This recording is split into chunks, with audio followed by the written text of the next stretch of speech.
computer itself. Right? Yeah. We'll go lower right, right? You see the speaker? Lower right? My man, you got it. Awesome. All right, welcome to the Bardic Inspiration Podcast. I'm your host, as always. And today, it brings me great pleasure to bring the Brawlic man, Jason Rosati, onto the show. We are going to be touching on some fitness stuff. And again, coming out of Champion Sound Studios.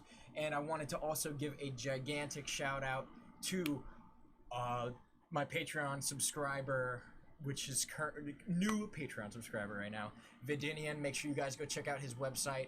Got a lot of sci-fi, action, horror writings in there. He's got some amazing content. Make sure you guys go check him out and subscribe to him on Twitch. And that's the introduction. So Jay, what's Gucci, my man? What's up, brother? Firstly, I have to say this is dope. I'm so glad to be here. This is such a cool studio. I'm very excited and nervous because I'm usually the one doing the interview, and now I'm being interviewed. So yeah. I can't wait to talk about some fitness stuff for sure. It's always a good time to take a step back and actually, get to talk about yourself after discovering so much cool stuff. One thing that's interesting that I find is like I'll talk to a person like you and get super motivated, and no one cares about like how it affected me in the later term. You know what I mean? Because I actually have some good stories. I'm actually gonna turn the AC off quick. All right, cool. Let me just get by this. We're gonna get finalized over here. Just not bad in here. I don't want that to for real. Yeah, no, we're good. Have that affecting the sound. But yeah, so tell me, man. So you have a book coming out. I want to know about that book, brother.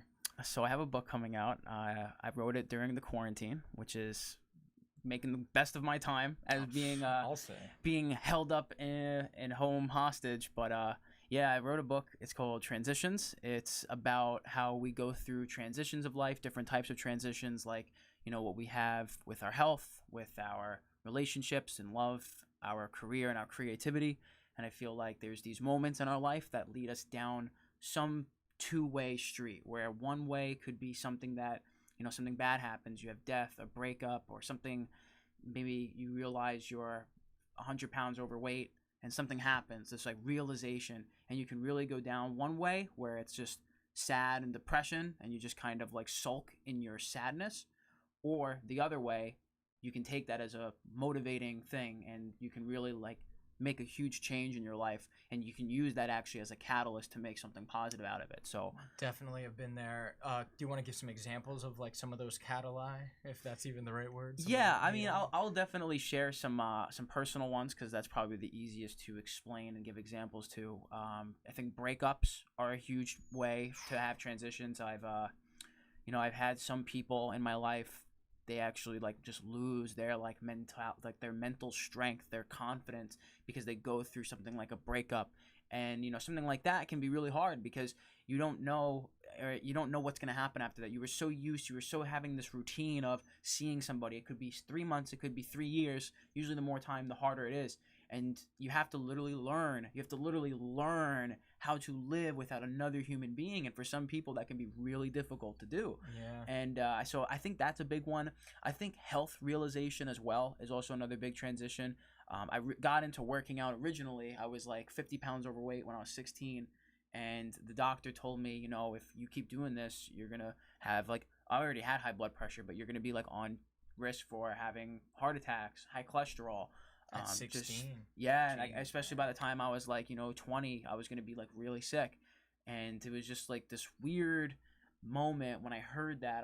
I just felt like I was just taking life for granted. And then, what happened was I started kind of getting into it a little bit, doing a little bit of minor stuff. And then a girl at the time, I went through my first breakup ever when I was 16. And I was just screw this. I'm going to just focus on myself, because I was so hurt. I was so butthurt over the whole situation. It could be so easy to get caught up in those relationships. So I ended up just focusing on improving myself. I started going to the gym. I got a job when I was 16, and I just tried to put as much time and effort into myself. And then I ended up losing the weight. And then the same girl a year later was like, hey, you look so good, after I posted my first transformation photo. And I was just yes, I did it. It was just the coolest feeling. Yeah, exactly. Some shit like that. And it was just a really cool experience. And I noticed how much my life changed even after the weight loss. So a big thing that I do with my clients, and the big reason why I made this book, is when we look at fitness, it's just a lot of people think layer one. I'm going to lose weight. I'm going to build muscle. But you don't really think about how that's going to change your life. Like a lot of people, they just try to go on diets. They try to just do workout programs, like the fads and stuff. Yeah, like you'll see like keto or like P90X, and you know, it works for some people, but I come to find that a lot of people have this yo-yo cycle, and I know that I did for a long time. You know, I tried to go like no carb, and you know, for breakfast I would have egg whites and a Slim Shake, and it's like, you know, you do that for 4 days, and then on the 5th day you're just eating a bunch of ice cream and candy, and like you just go crazy, and you develop this poor relationship with food. But I've come to find that if you take slow steps and you notice it as like, okay, I have these goals, I'm setting up these goals, and I'm eventually gonna get to this goal. And I think a lot of people, they say, okay, I'm gonna lose 50 pounds, and then they lose 50 pounds, but they can't keep it off because they weren't thinking about how they're gonna maintain it, which is the problem with trying to rush it, right? And trying to make those extreme changes, you can't maintain it.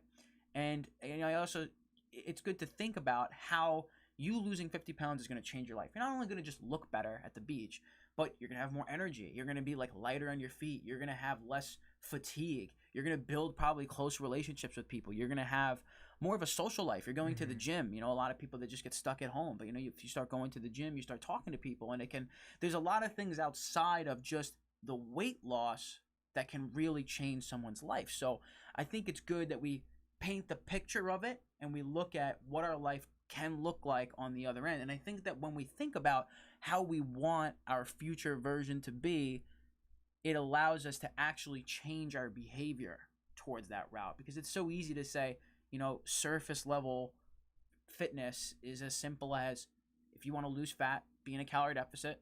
If you want to build strength, progressively strength train, right? And it's like, okay, you could do that, but what exactly is this going to do? What's the proper steps? What's the breakdown? We have to actually like break this down, prepare for our problems, prepare for the things that are going to happen in our life that come up. And I think that by having that future vision of like, okay, I don't want to just lose 50 pounds, but I want to be in a place where I'm confident in my body. I look in the mirror and I think, damn, I look good. Because there's nothing wrong with that at all. Now, there's a difference between being like, you're the fucking man. Like, you start like, licking your own chops because you're looking in the mirror. You know, that might be a little egotistical, but I think that there's a good feeling of being able to look in the mirror and just say like, damn, like I worked hard and like I look good. And like, okay, what else am I going to do? Well, I'm going to start going to the beach more, right?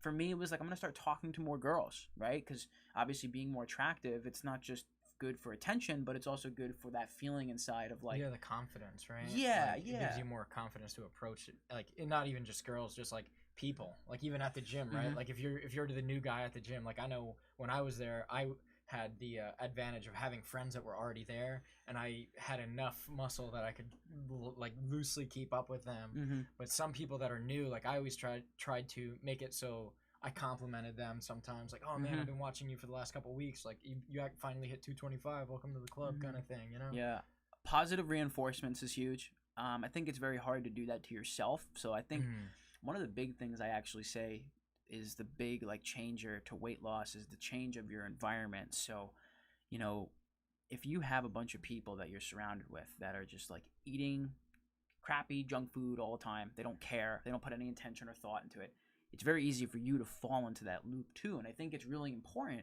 that you surround yourself with those individuals that are actually accomplishing or on their way to accomplishing the goal that you want to accomplish, which is something that is the way, like what I want to do with like my groups and my group training that I do. I don't want to just serve my clients one-on-one, but I want people to come together, because I think that there's a positive reinforcements that people can start to have. And sharing struggles and sharing desires, and just like that little, you know, it could be, oh, I'm struggling a little bit tonight. Like my cravings are going off. And then like you get a little, you got this. Like just knowing that you have someone or some people in your back corner, I think make a really huge difference in the change. There's something that I kind of follow in my life that I found kind of profound and that really affects me, especially because I have like a lot of empathy in my personality.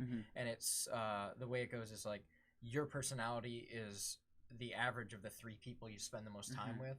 And that kind of resonates with like what you were just saying, and I couldn't agree more with that sentiment, dude. Like you need to surround yourself with people that are oriented, that are toward their goals, and the longer you spend your time, and it sucks because a lot of times your family are the ones with the toxic traits, you know? Yeah, Definitely. And that was definitely a struggle at first, because it's when you're first, we're talking especially, this could go for anything, but in the specific sense of weight loss, if I were to give just examples of this, and it could definitely relate to other areas of life.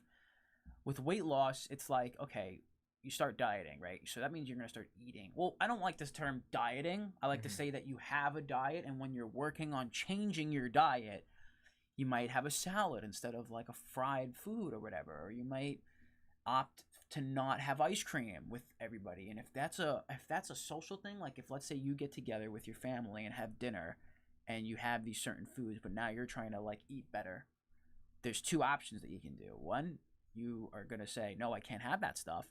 Or you can figure out a way to make that fit into your life, which is something that I bring up big time. Like that's why I like the whole idea of calories in, calories out. And it's not an idea or fad, but it's the law of thermodynamics. It's, body fat is stored energy, calories is energy. So we need to consume less energy, and that way our body will use that stored energy, right? So you can, and as long as you're being conscious of that, you can fit things into your lifestyle. But at the same time, if people are going with like greasy fried food and like this much food is 1,000 calories, you're probably not going to get full off that. So that could be a problem. So you might opt to not have some ice cream or not have some food. And people are going, especially the people that you've been with this whole time in this current lifestyle that you have, they're going to make comments. And I've got that. I used to get like, yo, that's like Mr. Diet over there. Yeah. Like that, like my brother would just like call me that for fun, right? And it's obviously not a big deal, but at the time when you're going through it and you're consciously saying like, I don't want to have that food, I want to have something healthier. Yeah. To hear that comment, it can kind of screw with you. You can say like, no doubt. I don't want to like. Makes you self-conscious. Yeah, you start becoming self-conscious, and you're kind of like, I know, I don't know about this, whatever, and then it can hesitate your change. So I think that it's important that you kind of just recognize that and say, okay, whether it's conscious or unconscious, most of the time it's unconscious, people, they have this way to protect themselves. So if they see you trying to make a positive change in your life, they're going to have some resistance to it. And that's just human nature. When they say like, oh, you're the diet guy, or like, why aren't you having this or that? It's not to be mean. It's just their identity being threatened, and they have to protect yourself, right? So if you can notice that and say, okay, it's just naturally, yeah, I'm the diet guy. Like, that's what I do. I eat salad instead. I'm such a fag, right? I'm such a loser because I eat lettuce, right? Yeah. You can if you just rock it and joke it, then everyone just laughs, and then usually people wind up supporting you anyway, right? Because there's like this barrier. People want to test you, see if you're serious too, right? Like, they're like, this is like the 17th time you're on a diet, like. Let's see how it goes. So they might start to screw with you, but you have to keep trying different things. And I think definitely taking a step back and not looking it as a diet per se, and just saying like, okay, I have these set behaviors that got me to where I am right now. You got to become realistic and become aware of what your situation is. So you say to yourself, okay, well, I'm eating late at night. I don't prepare my food. I'm eating fast food because I'm hungry randomly. All right. These things, I don't drink water. I drink a lot of like sodas and juices. Okay. You become aware of that. You don't just say, oh, okay, today is the day I go no carb, and then expect that for the rest of your life, you're going to go no carb. No, you have to kind of pick and choose. Like, okay, the first thing I'm going to do is get rid of my juice and soda, and I'm going to try to drink as much water as possible. Maybe you drink 2 cups of soda a day. That used to be me. I used to drink like anywhere between like a glass to 4 glasses of soda every day when I was younger. And so then you take a step back. Okay, I'm only going to drink 1 today. And then I'm going to drink, next week I'm only going to drink like half. And then I'm going to go no. And I'm going to replace it with like sparkling water or something like that, right? Yeah. And okay, I'm actually feeling better. I'm more hydrated. I don't have all the sugar going in. I've lost a little weight. Let's try something else. Let's try meal prepping for the first time. And I think that by looking at as behavior goals and setting the goal of like, I want to change the habit of drinking juice, instead of saying I want to lose weight, it actually allows you to lose weight as a result of the goal being the behavior change, right? And I think that breaking that down and figuring out what behaviors are making you in a position where you're not happy with yourself, and becoming aware of that, it gives a lot of power to you, I think, as far as like how the weight loss goes, Have you tried any of these like fad diets that you mentioned, like the keto stuff and everything? I remember when like veganism was hot, I was like, I'm gonna go vegan, and I tried to cold turkey it and like do the cold food diet because of this dude on YouTube. I can't remember. He's like the black guy. Is it Vegan Gains? No, not Vegan Okay. Gains. Infinite Waters. You know? Okay, that guy? yeah. So like spiritual, yeah. Dude. I was like, dude, this guy's the truth, and like I was going into it, dude. I lasted like almost like not even a whole week, and I was just like, dude, I'm gonna die if I keep doing this. Yeah. So and I kind of like I could see how someone who maybe would want to do a dive into a diet like that might get like depressed when they realize like, oh, this isn't for me. I'm too weak to do this. What kind of advice can you give someone like that kind of like looks in the mirror and they're like they failed at like their first diet attempt or something like that, and then it makes them feel like shit. Yeah. Well, I want to separate veganism from the other diets because if you're doing veganism to lose weight, you're doing veganism wrong. If you genuinely feel this like empathetic connection to animals and you're like, I don't want to do that anymore, it's the same idea, right? It's okay, well, I eat steak every night. All right, well, I'm gonna have to start doing 4 nights a week, right? You gotta slowly cut back because if your body's gonna be like freaking out, like, why am I not getting my steak, right? So you have to, again, slowly chop things out, right? If that's your goal to go full vegan, right? You have to slowly transition. I actually did have a transition where I was going vegetarian for like 9 months, and I did that, and a little bit of that was like very vegan focused, really tried to keep it. I kind of accidentally just started eating meat again, and then I got into this rhythm where I really like where I'm at, and I used to struggle with the fad diets and like body image disorder and like really struggled with that, and I find that if I just I'm in a good place now, so I don't want to like really touch anything. Like I don't want to focus on not eating meat because I'm in a good space, and I used to not be, so I'd rather just do what I do, and I just make conscious decisions as I go. But to answer your question, so how it all started was I weighed in at the doctor at 210, and I was like 5'8" at the time too. So what age? I was 16 or 15 rather. Ooh, 15. geez. Yeah, 15. I had the whole pudge, People would tell me to do the Truffle Shuffle. Like it was bad. Yeah, dude. It was bad. And so I did usually what most people do, just try to eat less. That's what I was trying to do. So I was having like Slim Fast shakes and egg whites for breakfast. For lunch, I would have like a chicken salad. And then for dinner, I would have like whatever type of thing that my mom made at the time. Some sort of like meat and vegetable or whatever. And then I would try to just go as like long as I can without eating. Because I thought that's all you had to do, right? So that helped a little bit. Like I got down to like 185, like 190, but I was stuck there for like 6 to 8 months, and it was this constant cycle where I would do I was doing Beachbody and P90X. That's where I started. So I was doing like P90X workout videos. And you were doing that like during this time with the dieting that you started. Yeah, I started chicken salad for lunch kind of stuff. Exactly. So I was doing the diet, and then I started doing P90X with my brother, and I was trying to incorporate some of that, and then I would just go on like runs and like do some like I had some dumbbells and I would do like some curls, some like presses, just like random stuff. Had no focus on what I was doing, but to be fair, it was working, and it was like I was kind of having fun with it because I was like getting into the strength training. I think strength training is really important. We'll get to that in a sec. But yeah, I was doing the whole like I was just trying to avoid carbs like it was the plague. And the problem with that is I would do it for a few days, and then a day or 2 or 3 would go, and I would just eat whatever I wanted, and I would just binge, and I would just cheat, right? And then I'd have this beat up cycle where it's like, okay, because I cheated, I now have to restrict myself, but because I'm restricting myself, I wind up cheating because I'm restricting myself. So there's this yo-yo cycle. That's what I call it, right? And I think that there's a lot of people in this perpetual yo-yo cycle. Then one day I was looking into YouTube fitness. Now, information out on the internet is definitely very helpful and awesome, but in the age of health, there are so many people that are trying to sell bullshit products, bullshit programs and stuff. Can you give some examples?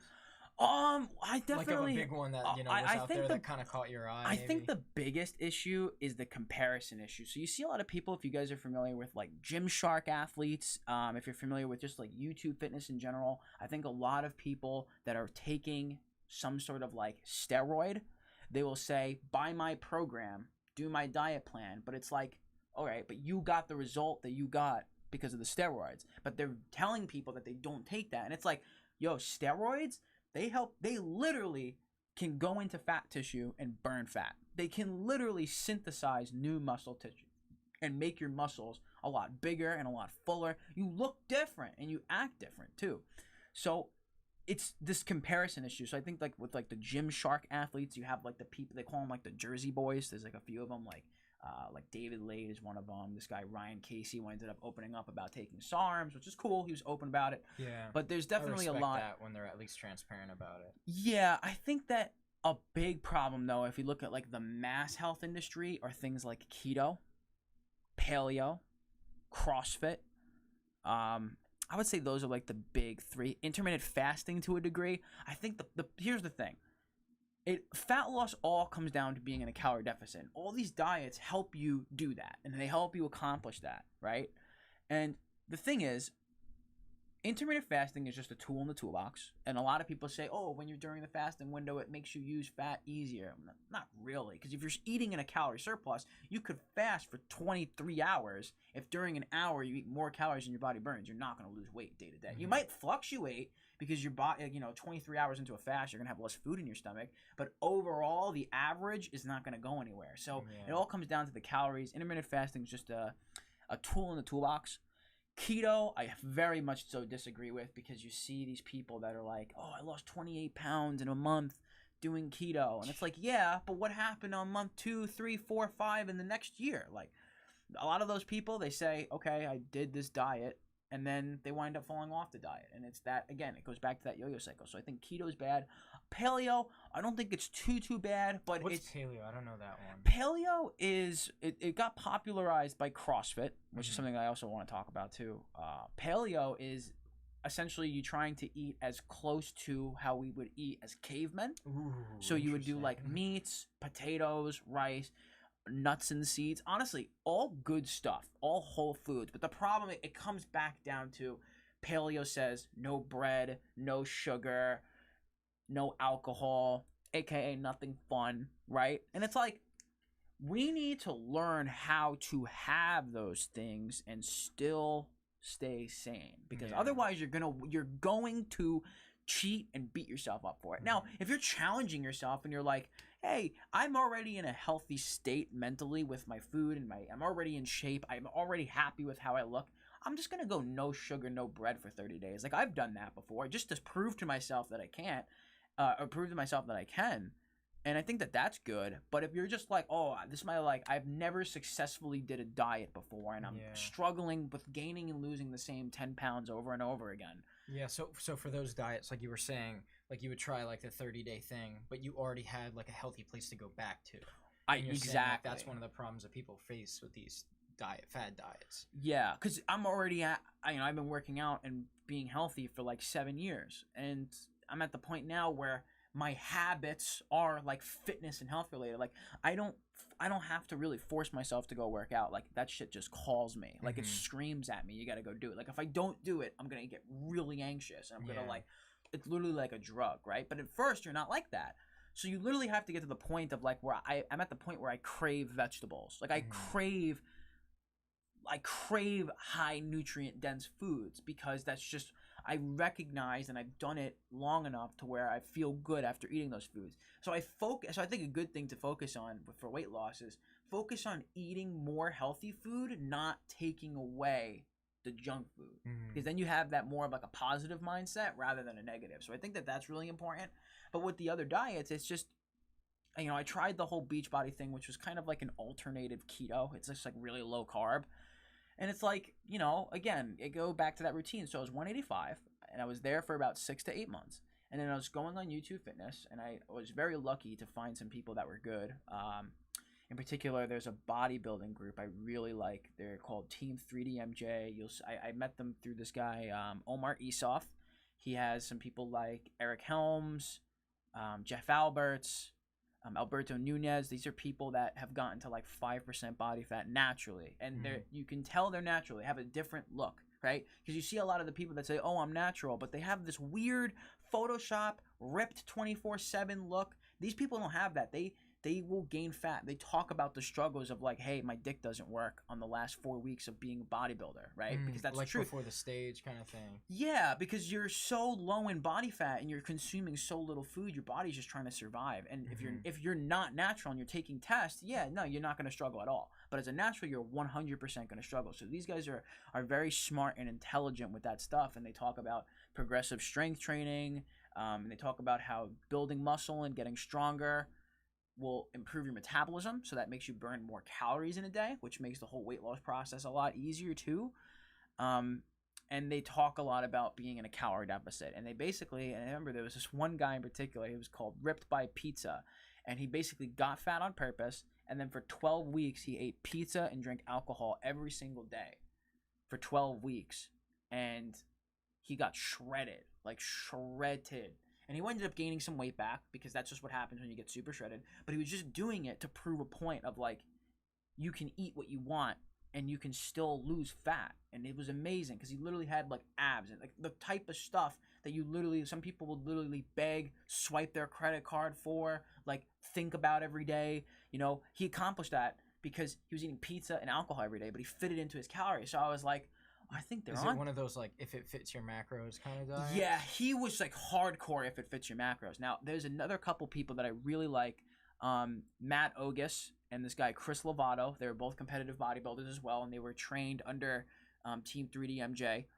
And they would talk about, like, the guy Matt Ogus, he was eating Chipotle up to like 3 days out of his contest, because he was just saying, like, yeah, if as long as it fits your calories. He was ripped. I think he won first place eating Chipotle burritos 3 days out. He had to cut back on the bread because of the water retention, but the whole point is overall you're losing fat. And I actually had a physique competitor that I trained, and he was actually eating burgers the week of his contest prep, which is like questionable on doing that. He kind of just did it off the whim, but he did it 3 days before, so he was able to get rid of all the water, and he won first place. He was like ripped as shit, like ripped. And there were so many people going up to him and was like, you should go into like higher up shows, like you look great, like you're killing it. And it's like, that guy didn't even give up burgers the week of. And I see all these bodybuilders, they will do these restrictive diets. This is like the extreme, where you look at the bodybuilders, right? They get too extreme ripped by eating chicken, broccoli, rice. That's it. And then they always gain like 30 pounds after their show. Like a week or two after, because they're literally shoveling Oreos, ice cream, pizza down their throat. Like I know guys that would do cheat days, and they would wake up earlier, like 4 a.m. and go to bed later so they can have longer cheat days. And I've seen people gain upwards of 20 to 30 pounds in 3 days after the show. That's crazy. Because they just binge, right? So I have some friends that actually like are like bodybuilders, like that go to the stage. Like some of them are female. I won't drop any names, but like one of the females was telling me like how depressed she gets like during that cycle of like leading up to the thing. Like it's like every like ounce and pound like on their body is like like they're crying tears, because it's like, oh my god, I'm 3 days out and I'm not like where I need to be. And it's like, it is a taxing endeavor to take on, to be a bodybuilder and do that sport. It's not for me for sure. It's very emotional. More of a power kind of guy, powerlifting kind of guy. But we got some comments here. I just want to look at these. This is further than I thought. I see. I can't stop drinking. Yeah, go ahead. Stop drinking milk. I drink whole milk like almost a gallon a day. Audio is extremely quiet. Ooh, audio is quiet. We'll try to figure that out. Yeah. Just get closer to the mic. That'll probably we'll definitely try to figure it out. Thanks a lot for letting us know. Yeah, much obliged. Okay, so you can't stop drinking milk. Can I answer that? Yeah, just please, comment on that. Yeah. So I'll comment on that. I'm assuming that you don't want to drink the milk anymore. Like you've made the decision in your life of like, I don't want to do this anymore. It's probably bad for me. Because the reason why I say that is because there are people that need to gain weight, and they will drink a gallon of milk a day to get the calories in, right? By what you're saying, I'm going to assume that you don't mean that, and that you're trying to give up milk. So it's the same thing as I was explaining before, and the same idea, right? If you're really drinking a gallon of milk every single day, which God bless you, brother, if you really are doing that, that's gotta hurt. Go to 3 liters, right? And then you have to think, okay, I'm not getting as many calories in, because a gallon of milk, I mean, that's got to be like 2,000 calories, man. So you got to think about how you can replace those calories with something else. You probably have to start meal prepping. You probably have to start actually eating food, like, and actually cooking. You probably don't cook much, assuming so, if you're drinking a gallon of milk. So you have to think about, okay, look at the nutrition label and do the math. Okay, there's 150 calories per serving. There's 8 servings or whatever. Okay, 8 times 150, whatever that is, so it's like almost 1,500. It's like 1,200 calories. So you have to say, okay, where am I going to replace these 1,200 calories from? And then do it slow. Okay, I'm only going to drink 800 calories worth of milk today, and then I'm going to make sure I eat like a scrambled egg of 5 eggs because I want to. Now you're gonna start getting more nutrients in, right, from the whole eggs. You're gonna get more protein, a little bit more fat, a little bit less sugar as well, a little bit less lactose, and then each week start to find things that replace those calories, and as you slowly cut back milk. That's what I say would be the big thing. Yeah. Do you think like there's alternatives to milk, like the almond milk and stuff? Like that's kind of like I loved milk when I was like a teenager, and then like I just started trying like flaxseed milk and this, that, and the other thing, and I eventually found like almond vanilla flavor with like no sugar. That's my jam. Totally. You can go unsweetened almond milk. That's another thing. You may find a little bit of a texture difference. So again, slowly start. That's actually a really good point. You can cut out that milk, start slowly replacing it with almond milk. You can even dilute it, right? Like if you pour yourself a glass of milk, mix in a little bit of almond milk to kind of give it more volume, but it won't have that same like heavy lactose, creamy, caloric thing in your diet, right? You're gonna start changing that, and you're gonna start shifting that. So you can definitely replace that. Yeah. And then I was gonna get to a point before we looked at the comments. So I saw these guys doing pizza and ice cream and alcohol, right? Yeah. And I was like, okay, I think there's something to this. So I started listening to their advice on strength training, which was following compound lifts, hitting full body or like upper lower splits rather than doing one muscle group. I got really strong focusing on the compound movements, so that built me muscle. And then Let's that, move this a little closer to you that way. Yeah, sorry. that winded up helping me build muscle. And then my metabolism was actually getting faster. So over the course of 16 weeks, I was tracking my calories. I was eating pizza pretty regularly, just at the store. I was eating ice cream at night, just measuring it, tracking it. And then I was doing my strength training. So I slowly started to actually eat more food, and I winded up losing 25 pounds in that 16 weeks. And when I mean, like, I got there and I was like, I don't even feel like I'm dieting. Like, I feel like I can keep doing this for the rest of my life. And that was like the game changer for me. That was like, okay, this really works. This is a lot different, because I was eating like 1,800 calories trying to keep my carbs as low as possible. Now I'm over here eating 2,400 calories, and I'm just like happy with what I'm eating. Like, I don't have to actually suffer. And I started to just recommend this style to like my friends and family, and it started working out pretty well. And then I was like, okay, I have to start, like training people. Yeah. So it was like kind of transitioned. Yeah. And that's kind of how you found a passion for it, because like I can see already, like you seem like the kind of like philanthropic kind of personality. Like, is that how you kind of got a passion for teaching? And then like your Instagram's all about just like, hey, like I can relate to you guys, and this is why this works, kind of thing. Yeah, I that's really where it came from, because I went through the struggle. So I think that as a coach and a trainer, you can relate to that problem, and that's the problem that I mostly focus on. Especially if there's any like personal trainers or fitness coaches, if there's anybody that's like that watching this, you definitely want to like niche down and not just say, oh, I'm going to get in shape, right? Like, I'm going to help people get in shape.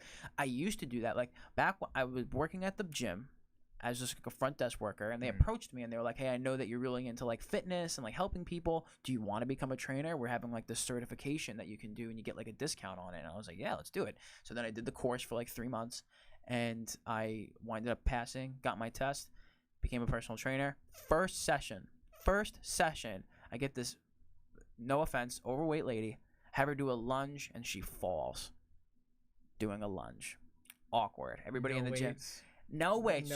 Just I should not have told her to do a lunge. I should have not told her to do a lunge, and she fell, and people were looking, and I felt so unprofessional. I tried to sell her on more training after that, and she was like, "Nah, I'm good." And I was like, "Yeah, I figured." But then at that moment, I wanted to quit, because I was like, okay, this is for me. But I was like, you know what? Screw it. You make mistakes. And I just kept doing it. You gotta learn, Yeah, and I kept doing it. And, there was a shift and transition here, too, because I was personal training for a couple years. And really all I was doing was focusing on, like, form, technique, strength training, counting reps, and being friendly. But people were not seeing the result that they wanted, because they were just coming to me to get their workout, but it was their diet, their like mentality, their behavior. That's what really dictated it. So I started going into this shift of doing like online coaching and teaching people over the phone. And what I've come to realize is that talking to people for 30 minutes versus counting their reps for 30 minutes, it actually gives them more value, because we can work through those little humps and barriers and really like dig deep into like how you're actually going to get to your goal. And I started seeing people like see really awesome results, and they were like losing weight finally that they haven't been able to lose for years, and trying all these diets, and they do this type of style of nutrition, and it winds up working out pretty well.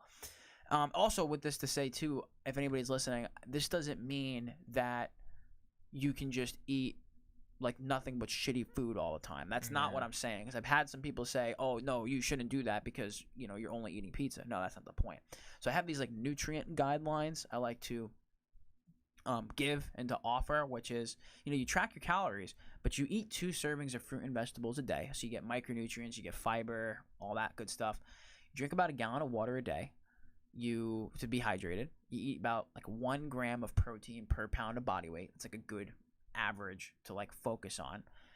And you try to eat like 80% of your food from whole sources, meaning like there's no ingredient list. It's like chicken, steak, tofu, whatever you work with, beans, rice, like just things that are just whole. And then 20% can be more of like, okay, maybe I'm gonna have a beer with my friends, right? Or I'm gonna go out and I'm gonna have like tacos with my boys, or like I'm gonna go on a date and have some popcorn, right? Like you can fit that stuff in by just allowing yourself to have that barrier. Yeah. What do you think about like when, I don't know, how old are you? Like 24? I'm 23. 23? Yeah, so I know like when I grew up, a big thing was the food pyramid, right? So that's obviously like been debunked up to this point. Oh yeah. What do you think, like if you had to give like a brief summary of like what you think like what your diet should mainly consist of, and like what you should sparingly consume at the top, like what would you redesign that food pyramid as? Or even like do it as your current diet of how you stay sane and stay healthy at the same time. Really good question. I have when I do like stuff in trainings, I have like a dry erase board, and I really wish I had a dry erase board to like write. I wish we had it here, because I would just like draw a Venn diagram. We would literally draw a pyramid right now. But if we had to draw it, let's just pretend. Let's make our imagination. Firstly, some things that you should like absolutely avoid are probably trans fats, because your body does not know how to digest trans fats, so it usually gets processed through your arteries, through your liver, and it's no bueno. It doesn't really do much for stuff you. Like in like fast food and like processed like Twinkies and shit. Fried like that. food, processed, like I think Twinkies actually do. Yeah. And there's things that will say like 0 grams of trans fat, but the problem is that it can be up to 0.4 grams of trans fat per serving, and it can still say 0. Oh, because they round down. Yeah. So you see that a lot on the nutrient labels. They definitely are cheeky.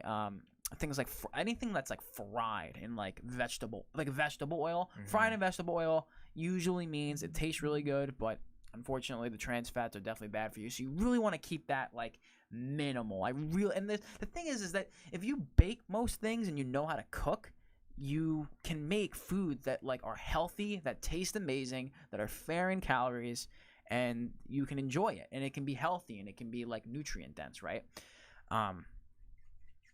Yeah, so if I were to continue building on this, I would say a majority of your nutrition, like I said, should come from like whole sources. And I think you definitely want to eat as like many vegetables and fruits as you can. I think 2 servings of fruit and vegetables a day is a good way to like have a good base. But if you can have vegetables with every meal, you'll be very good. I think protein is definitely important. I think there's definitely a lot of like questions about like steak, chicken, beef, and animal products versus like vegetarian products like tofu and tempeh. Not to get too crazy into that, but I do think that a majority of your food should come from higher protein foods, because usually higher protein foods can tend to be lower in calorie, and higher protein foods are very satiating. So if you have something that's like a 93.7 ground beef, it's going to be like very filling for like 400 calories versus like it would be 800 calories if it was like a burger at like some place, because it's a higher fat, right? Something like chicken is usually very satiating but low in calories, so that food can help you keep a fuller stomach. You won't be as hungry, you'll be more satiated, so that can help you with just eating less in general. So if you mix that in with things like the vegetables and fruits, then you usually are going to have a good time. Some other foods that you should definitely incorporate too are things like walnuts. They have a lot of phytonutrients in them. beans have a lot of phytonutrients in them. They're very good for your gut bacteria. So you definitely want to have foods that are good for your gut bacteria. And then I would say like kind of like what you should keep in like that 10 to 20% range is just things like, you know, sugars, bread. You definitely want to keep that. Like if you can go like 99% whole foods, awesome. But like give yourself that room to say, I can eat some like sugar sometimes. I can eat like some fast food sometimes, right? But it's just about keeping it in the calories and then keeping it in the like the moderation and not having it too often. I would say that would be like a good pyramid. And like the breads that kind of goes hand in hand with like pasta and stuff, which the food pyramid always prioritized. Yes, absolutely. And the problem with that stuff is it will usually spike your insulin and it usually causes gut distress. So, and pasta is incredibly calorie dense. Incredibly, you can eat I could eat like 3,000 calories of pasta like it's nothing. It's like easy. Like I've eaten a whole box of pasta and that's like 1,600 calories right there, and I can do it like no problem, especially with some sauce, some Italian bread. You know, Sundays are good. Yeah. But so you definitely got to be careful with that. So it's pretty crazy how that actually used to be like, oh, you should eat mostly these foods. Times have really changed for sure, and it can definitely get confusing with everything that's out there now. That's awesome. What do you think about like these superfoods in quotes, like avocados and like whatever else fruits that are like a big deal right now? Like acai is like a popular thing. I feel like acai is definitely not really that good for you. It's kind of just like a mixed berry and it has like sugar in it. So I mean, it tastes good. Go have fun with it. Like I'm not saying don't have it, but it's definitely not a superfood. Superfood, what comes to mind is like things like kale, sweet potatoes. I guess they like sometimes make like little juices and call it superfood or whatever. But I think all it means if something is a superfood is that it's high in micronutrients. It doesn't eating a particular food doesn't just like magically burn fat. Like I have seen like advertising. V-Shred. Don't listen to that guy. If you see, you're gonna probably see an advertisement of V-Shred on this YouTube video because he owns the ad space in fitness. That dude literally says like, here are top 3 foods that burn belly fat. No, it doesn't work like that. Food doesn't go in and then say, oh, I'm going to eliminate belly fat. I'm going to go to the stomach region and break down the tissue. No, that doesn't make any sense. It's all about the calories in and the calories out. So yeah, superfoods are just micronutrient dense foods. So what, like you were saying with the calories in and calories out kind of thing, what if maybe I'm not too concerned about being a good athlete, but I just want to be a healthy person? Like how can I eat comfortably without, you know, maybe all I want to do is like play my Wii, or like my Nintendo Wii kind of thing, or like go on a walk with my dog for, you know, 15 minutes 3 times a day or something like that. Well, there's definitely a difference between, you know, performance as far as like athleticism goes. Nutrition definitely makes a big impact, especially when it comes to gut health. Like I actually started eating a lot healthier when I started doing jiu-jitsu because I wanted to perform better, right? But I wasn't changing my body fat percentage really. I was eating the same amount of food and calories, but I would eat healthier to support my system. So if you're just like a regular person who just wants to like kind of do some stuff here and there, get in shape, really it comes down to the simple basics. You track your calories, do a little bit of strength training. You could do like twice a week or 3 times a week for 30 minutes of like calisthenics, resistance bands. Maybe you hop into a gym here and there. Maybe you look up a program or something like that. You know, if you do a little bit of strength training, it makes your calories that you burn in a day go up over time. It's like a stacked investment, right? Because the problem is too, and you probably know somebody that's like this. They want to lose weight, right? Okay, so I have 50 pounds to lose. So I go on the treadmill and I do walks and I like kind of diet a little bit and I lose 20 pounds. Okay, that's great. But you're 20 pounds less of a human being. So your body's naturally going to burn less calories. And also while you're in a calorie deficit, if you're not stimulating your muscle tissue, you're actually going to lose your muscle tissue, which is also going to slow your metabolism down. So that can become a problem. So if you incorporate a little bit of strength training to stimulate your muscles a bit, and if you eat in a calorie deficit, really you can kind of, what I always tell people after they've like, I've been working with them for a little bit and they've been learning a lot about this stuff, is to create like a meal plan template for yourself. I don't want to say a meal plan where it's like strict, this is what you got to eat, this is what you got to do. It's more of, okay, I know my calories that I need to eat in a day. Here are foods, like 80% of these foods are going to come from whole sources. So we say things like chicken, salad, beans, rice, potatoes, those typical healthy foods. I think everybody knows what like healthy foods are, right? And then fit things in that you like fit in a bowl of ice cream at night, right? Like plan that out. Like I'm going to have a bowl of ice cream later.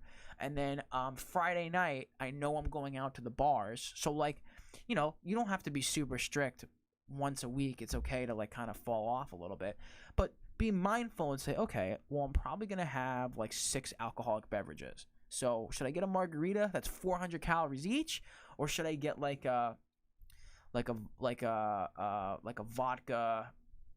soda, like a vodka soda with like a cherry in it, right? It gets the job done. It's going to get the alcohol in, but instead of consuming thousands of calories, you're going to consume 600 calories. So if you're a little bit mindful of that, just those little switches alone make such a big difference. I've literally seen people make like the tiniest switches and they start losing weight like really fast, and they start making results really fast. And they're like, wow, I can't even believe it. And it's like, yeah, like duh, like this is what it is. Like, yeah, all you have to do is kind of care.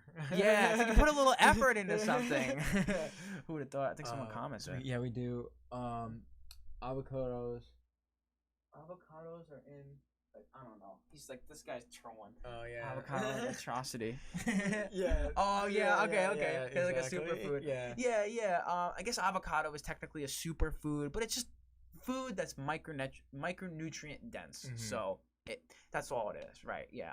You see a lot of this on keto. They're like, Yeah. oh, I put avocado on my my seeds, and it's like, okay, yeah, but you're eating this amount of food for like 600 calories. So it's like, I'd rather just go get 2 slices of pizza. 2 slices of pizza is less calories than your avocado seed. Like whatever. Like that just sounds weird. Like, I How don't. is that appetizing? Yeah, it's just not really appetizing, and it doesn't fill your stomach up. So that's where a lot of people have problems too, because they consume all of like these oils, right? Those are super high in calories as well. Mhm. So yeah, you gotta care. You gotta read nutrition labels, and if you really are having a hard time, like, ask for help. Try to find like a community. Get a friend. If you really want to. Like, I get it. There's some people that are like, yeah, I'm kind of just like, if you might be in that stage where you're kind of just like trying some things, dipping your toes. That's cool. But if you're at the point of your life where you're like, okay, I really want to make this happen. I'm having a hard time. I have to like be real with myself. I'm having a hard time. Go start like following people online that are actually like knowing their stuff. So like those Team 3DMJ guys are awesome. Follow me. I'm definitely very straight up. And like how can you kind of tell the bullshit from the not so bullshit? I think a lot of it has to do with, it can be very tough. It can be really tough. Yeah, I'm just thinking like from the standpoint of someone who's just dipping their toes in, like, how can I tell the difference between, this guy who's on steroids selling me this product that's gonna make me look like him versus like a guy like you who's been there and like this is the lifestyle changes honestly you made. I think you just nailed it right there. It's really like, okay, what's this person's backstory? Like, have they been just ripped their whole life? And it's like, okay, like, yeah, you had genetics, you had drugs, right? Here's the big thing. If the person is claiming like bold claims, you're gonna lose this amount of weight in this amount of time, you can like, here's like some tricks to burn belly fat or hack belly fat. It's like, it doesn't work like that. And if you don't understand it, you can get really caught up with it. But if you're actually listening to this and you want to know like where to shift, bold statements, you got to get rid of that. You got to look for someone that's just straight up and focused. See, here's the thing. Most good coaches and instructors and trainers, they're going to show you for free on the internet everything that you need to know about fitness. But buying their product or buying their service allows you to have structure and accountability, and allows you to have an easier time with the process. Like, look, when I first lost all that weight, I didn't have a coach. I had a couple friends that were working out, and I just was lucky enough to find people like Omar Isuf and Team 3DMJ that were actually giving serious advice. They would give serious and practical advice, and then they'd say, look, if you want a little bit more of step-by-step help, you can join my program, right? So it's like, it's just honest, right? Versus the people that are like, yo, what's up, guys? I'm like, oh, look at me. Like, I'm so flexy, and like, I have this sick bod that nobody will have because I'm like a genetic outlier. Like, you got to really watch out for those kind of people. and really just go look at people who are like really being serious and like genuine about what they're doing, you know, like Greg Doucette's a good one. He will be like really straight up and focused. You got to look for the people that are just straight up and focused.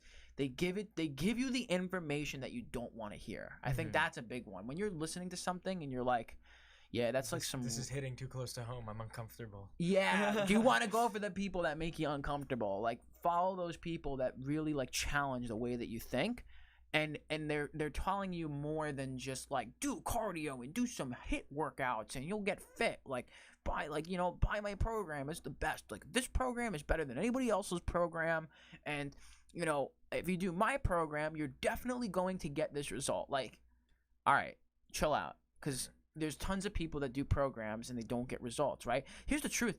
Honestly, most diet plans and training programs, they work, right? Because it's just this, it goes back to the basics. If you're moving more, eating less, you're gonna burn fat.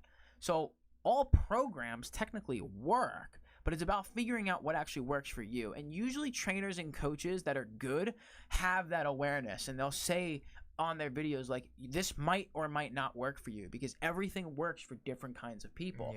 People will give it to you straight. They give it to you like focused and just like real. They're very straightforward, and they're usually not trying to front sell a product or a supplement or like something like that. Like if they're selling you fat loss supplements, just get out. Like fat loss supplements don't work, right? There might be some people that sell supplements. That's cool, you know, like proteins and stuff, or maybe they just sell supplements. You know, that's fine. But you know, everybody's got to make a living, right? So it's fine if the person has a service or a product to sell, it's fine. But you got to be careful with just like these, like if it sounds too good to be true. Think like if you look at a guy or an advertisement and you hear like, you can make 6 figures in the next year, like, or like make 6 figures in 2 months, like that get rich quick scheme. If it's a lose weight quick scheme and it doesn't sound painful and it sounds easy, do my 30-day challenge because Brittany lost 30 pounds of weight during this challenge, so you should do it too. Yeah, you might lose some weight, you might feel really motivated for a while, but you got to think to yourself, what's going to happen a month from now? So if it's the people that are telling you, like, we're in this for the long run, not just for 30 days, we're in this for the long run, those are the people you got to follow, 100%. That's awesome, man.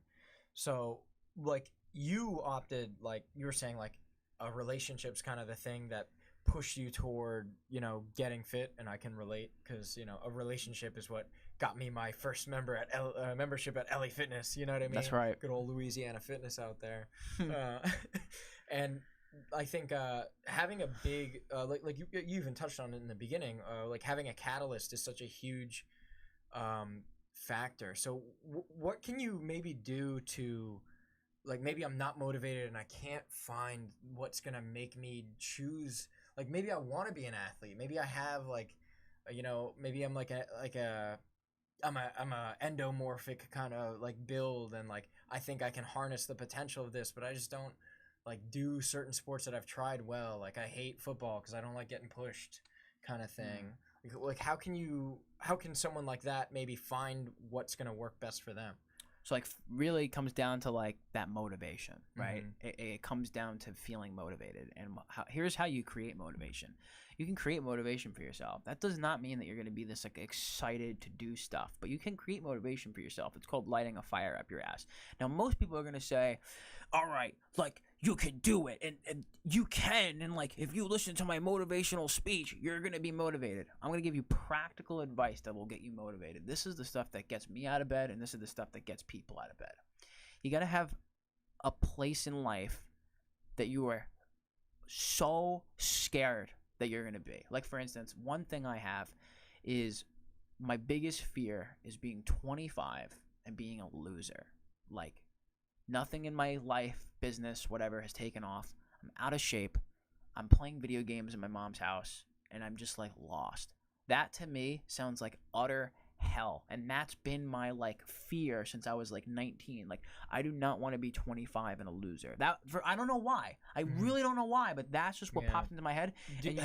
Have you seen that before? Maybe in like another person where you're like, man, you used to be awesome, and now like you've doomed your life to this. I don't think that's happened to me before. That's why I ask. Yeah, I don't think it was anybody like one person specific, but I would notice these trends of like, I have 2 older brothers, and I would see their friends, and I would see some of the stuff that my friends do, and my brothers and their friends they would do. People just making mistakes, and that was always just a thing to me of like I remember hearing stories about like whatever person who's 26, and they wouldn't say like, oh, he's 26 in this.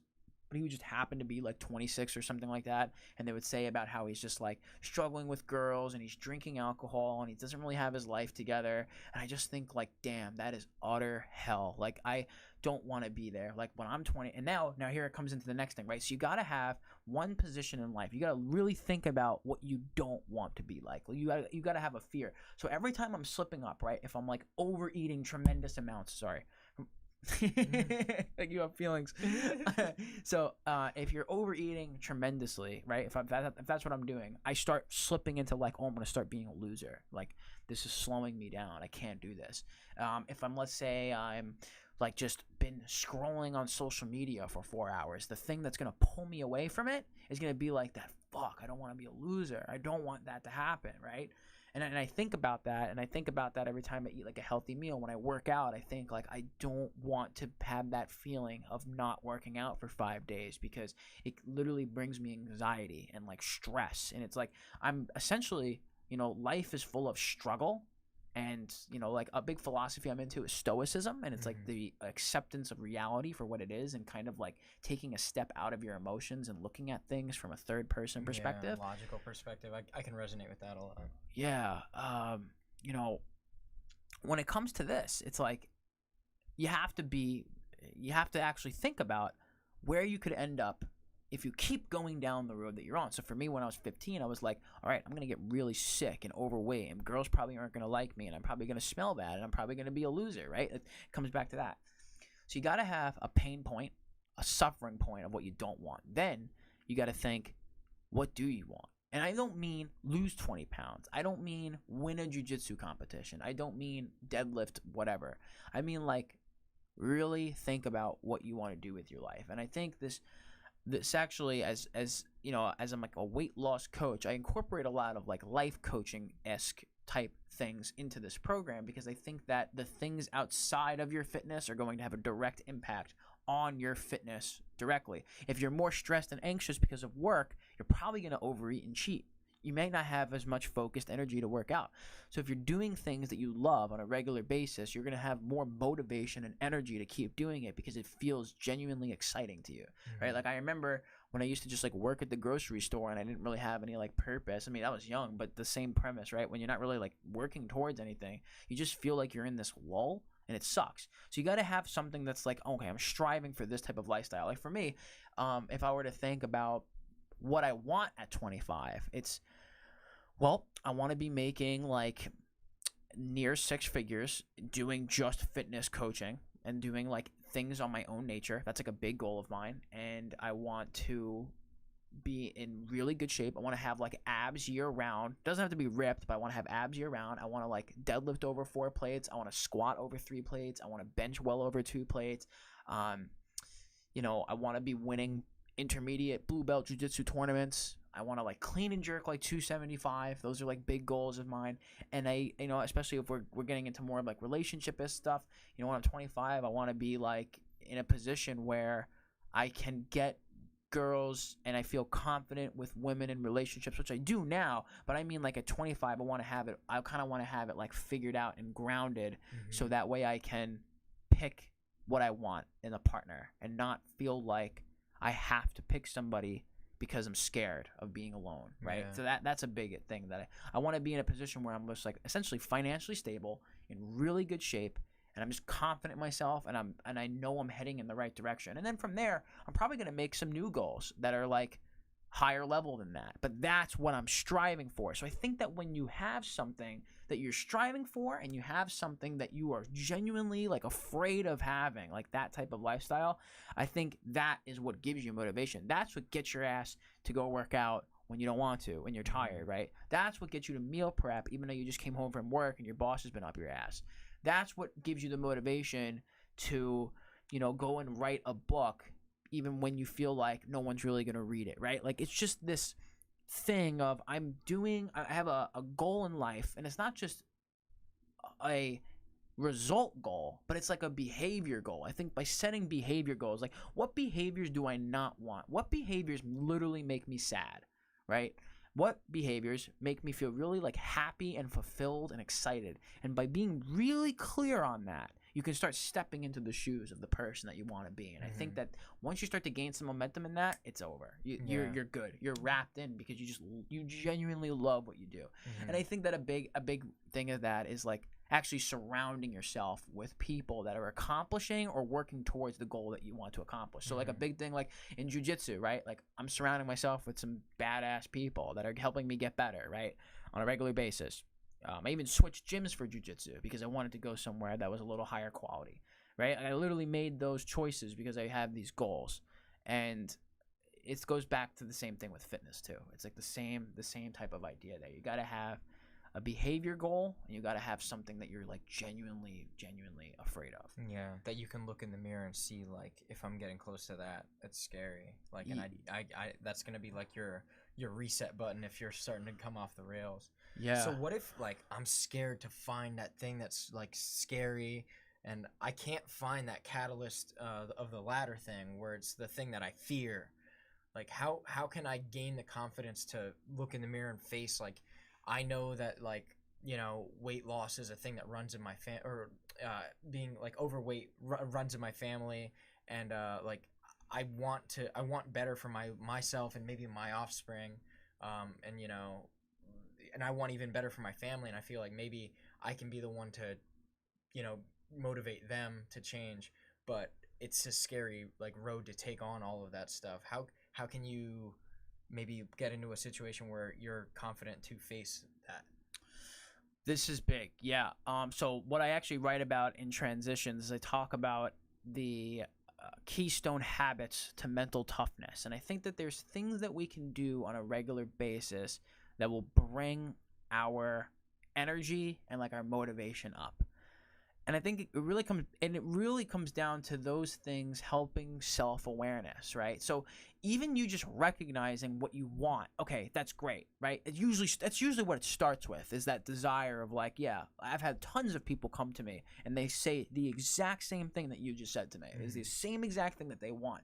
I think that's usually where it starts. It's like this, I kind of want to do this cool thing where I'm like breaking the chain, but it's very scary because you have no idea what's going to happen, you know, and you have no idea how people are going to treat you. But if you keep remembering what you're going to suffer from, then that's where it comes in. So I think that self-awareness is key, but more in detail than just be more self-aware, right? No, there's actually things that you can do to increase the skill. Being self-aware is a skill, and it's like a reality check every single day.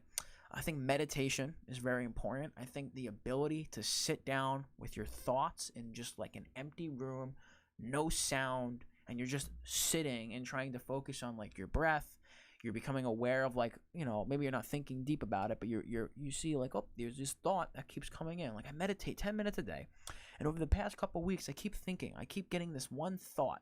You're going to get it. If you meditate, you are going to get these feelings of like agitation, of like boredom, and it's those feelings and sitting with those feelings that's going to show you your demons. It's going to literally show you what you need to work on. And that's where it comes down to like that stoicism. That's what comes down to like the transitions. Every time you've recognized something that you want to change about yourself, you go through this transition. You can be very like victim mentality. You can just sulk and just let it take over your life and just say, okay, that's who I am, right? You could say, that's who I am. I'm the overweight, you know, self-identity issue. So you could say like, I remember for me, I used to be the overweight, chubby, funny kid. That was like my identity, right? Yeah. And it was hard to change that identity. You literally have to change the way that you think about yourself. And I think through things like meditation, it becomes more self-aware, and then journaling down and writing down every day, like what things you've done well, what things you want to work on, what didn't you do well, what are things that you want to work on, and writing this down over time. At first, there's going to be a lot of resistance. It's going to be like, well, what do I write? Well, what if I can't shut off my thoughts, right? No, you literally, you don't worry about the result. You don't worry about the expectation that comes from doing it, but you focus on, I'm doing it, and that's it, right? Like you could say, if we were to put this into like jiu-jitsu, right? If you do jiu-jitsu and your main goal is to obtain a submission.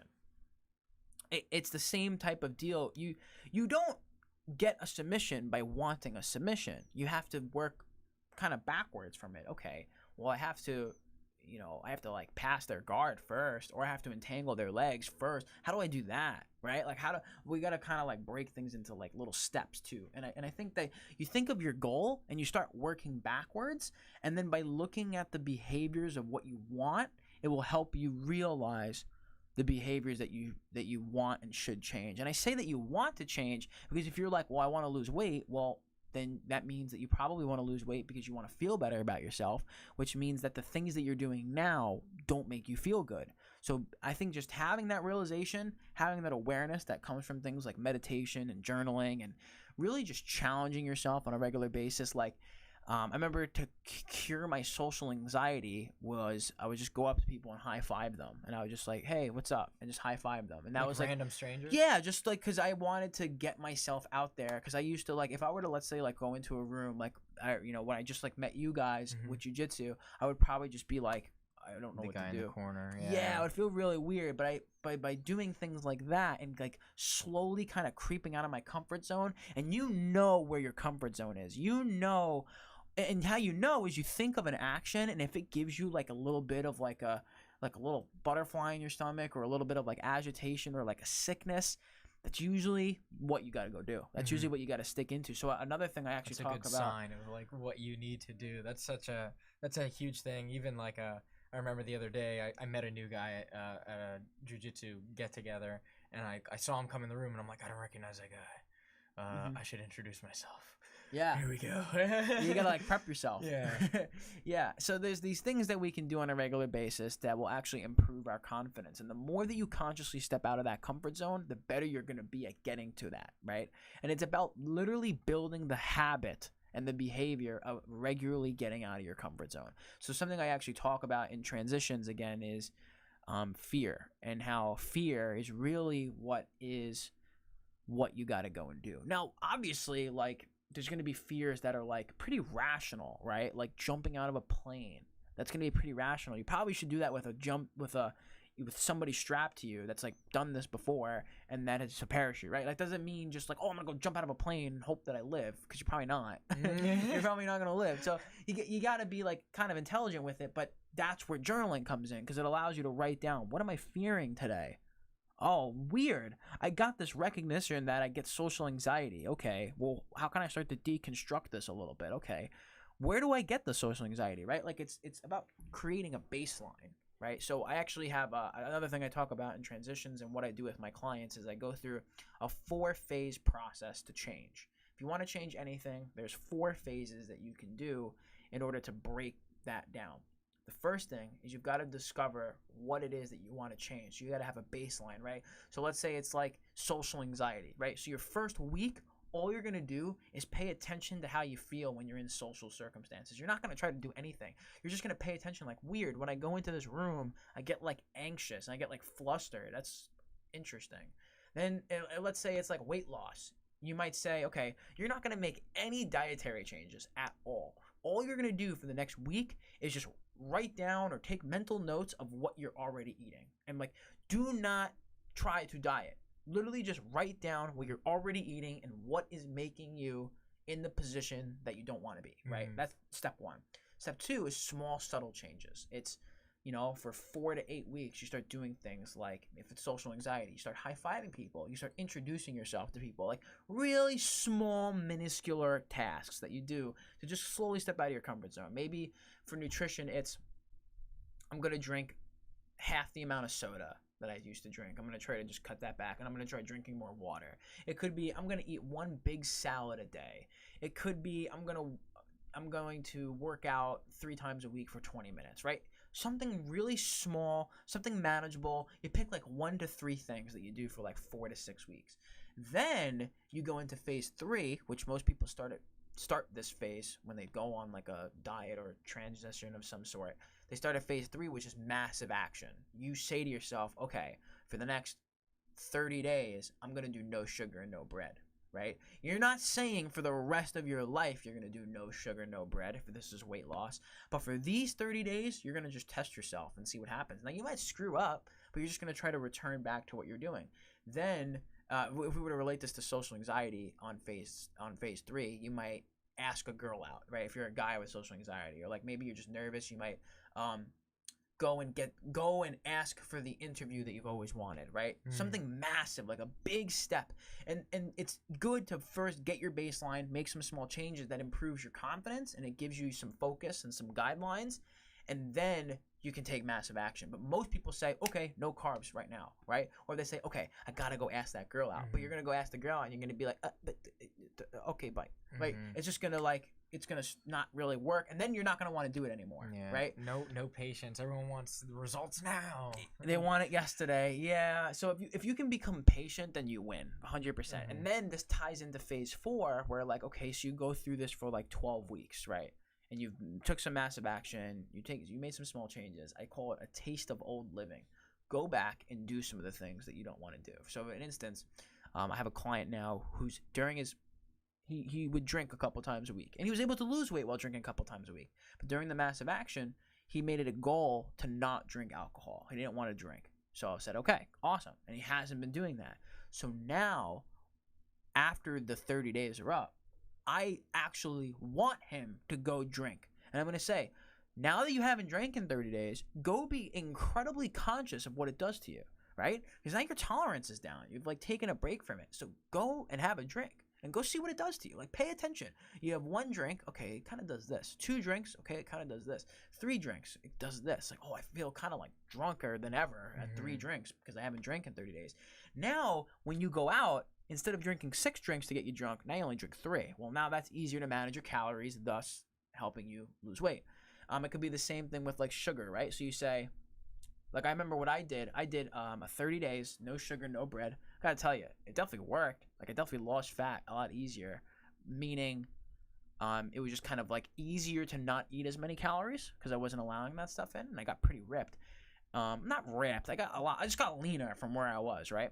And then I allowed myself to eat like 5,000 calories of Taco Bell. Like, I went in, I went in, and I ended up getting like obviously sick. Like, I got sick, and I was like, okay, so this is what it does to my body. I got to be really careful with this. And now moving forward, I like that actually in itself, like, I used to go get fast food like a couple times a week. I would just fit it into my calories, but now I actually like very rarely eat like fast food. Like, I'll eat like halal, Chipotle. I don't really count that stuff because it's more like wholesome. People actually make it versus like, I mean, if you've seen what like chicken nuggets really look like, it's like 100% kind of sketchy. So yeah, I think that there's this 4-phase process to that change, and actually allowing yourself to go through that 4-phase and giving yourself a taste of that old living, I think that actually can make the change more reasonable, more easily digestible, and then you'll actually stick to it long term. So that's like a big thing. I've done I actually haven't eaten fast food in like probably 4 years, maybe more actually. Nice. Yeah.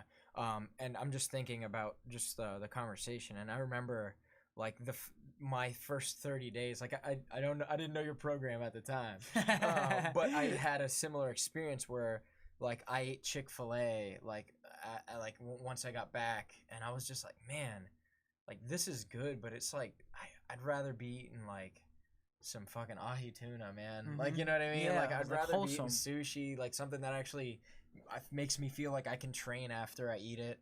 And I was an athlete at that time, so I haven't, since then. I remember like I'm like, dude, I'm not eating any of this stuff ever again. Makes you realize. Like, yeah. For sure, it makes you realize, that's why I set it up to be that way, so that way you can realize it, and you can really do that with a lot of different things. Yeah, it's crazy when you're in the box, right? Because you can't see what's happening, but those 30 days give you that outside perspective where you walk back in and you can like kind of look around the room and go, whoa. Oh, this is where I was. Yeah. Like, this is what it's doing to me. Yeah. That's crazy, man. Yeah. Powerful stuff. Powerful stuff, Jason. Very powerful, yeah. I mean, there's definitely like and like that's kind of like really like where it comes down to as far as like weight loss goes with nutrition. And there's also like, I mean, for like athletes, nutrition wise, it just comes down to the same thing. Usually they burn more calories, so you got to be more conscious of actually getting in enough calories, I think. and then just eating instead of like 80-20, you probably want to be more towards like 90-10. You probably don't have as much leeway to eat that junk food, especially since you're eating more calories in general because you're burning all. I know for me, like before I was doing jiu-jitsu, I would eat like 2,300 calories to maintain my weight. Now it's like, man, if I do jiu-jitsu 3 times a week and I lift weights, if I eat like 3,000 calories, I still lose weight because of just how much activity I'm doing. So if you think about it, if you're eating like 3,000 calories a day versus 2,300, 80-20, well, that means the calories coming from the junk food is probably going to be higher. So you have to be more conscious of that, because usually the limiting factor that I see in most athletes, all nutrition is for, is to aid in recovery and energy to prevent fatigue as much as possible. How many days a week do you train though? Well, before this quarantine thing, I would probably, I'd probably weightlift about 4 days a week. I was doing like Olympic weightlifting, and then jiu-jitsu, I'd probably train anywhere between like 3 to 5 times a week. 3 to 5 times a week. Now it's like some of those are, both of those happen at the same time, like day, or rather. Yeah, they'll usually be like back to back. Yeah, I so like weekends off kind of thing sometimes. No, weekends are actually where I push harder, because usually you have more time. Yeah, because during the week I'll put more focus and attention into like business and work and stuff. But on weekends, like on Sunday, my boy Max, I don't know if he's watching or anything, but my boy Max, he's he's like friends with Rob. We would do privates together with Rob, and me and him, we drill for 2 to 3 hours every Sunday before this. We were doing this for like, since we started training at Sarah's, which was back in November. So literally every Sunday, 2 to 3 hours, we would drill and roll with other people on the open mat. We would do that every Sunday. And then on Saturday, I would usually take like an 11:15, and I would be there until like 1 class, and then we would do like some drills after. And then after that, I'd go lift until like, 3:30, 4, because I just have a little bit more time. So, you definitely have to manage what you're doing time-wise more as an athlete. I sleep very well, so I think that is very important for recovery. And then nutrition, it comes down to just eating those micronutrient-dense foods. Like, I barely have to say it. It's vegetables, fruits, walnuts, natural peanut butter, right? Those are good high-calorie foods. Versus, because I can burn the calories, I can eat like fried chicken, right? Yeah, it's gonna sit in your stomach, and it's can actually affect your fatigue levels. And then definitely, and then that itis, yo. Yep.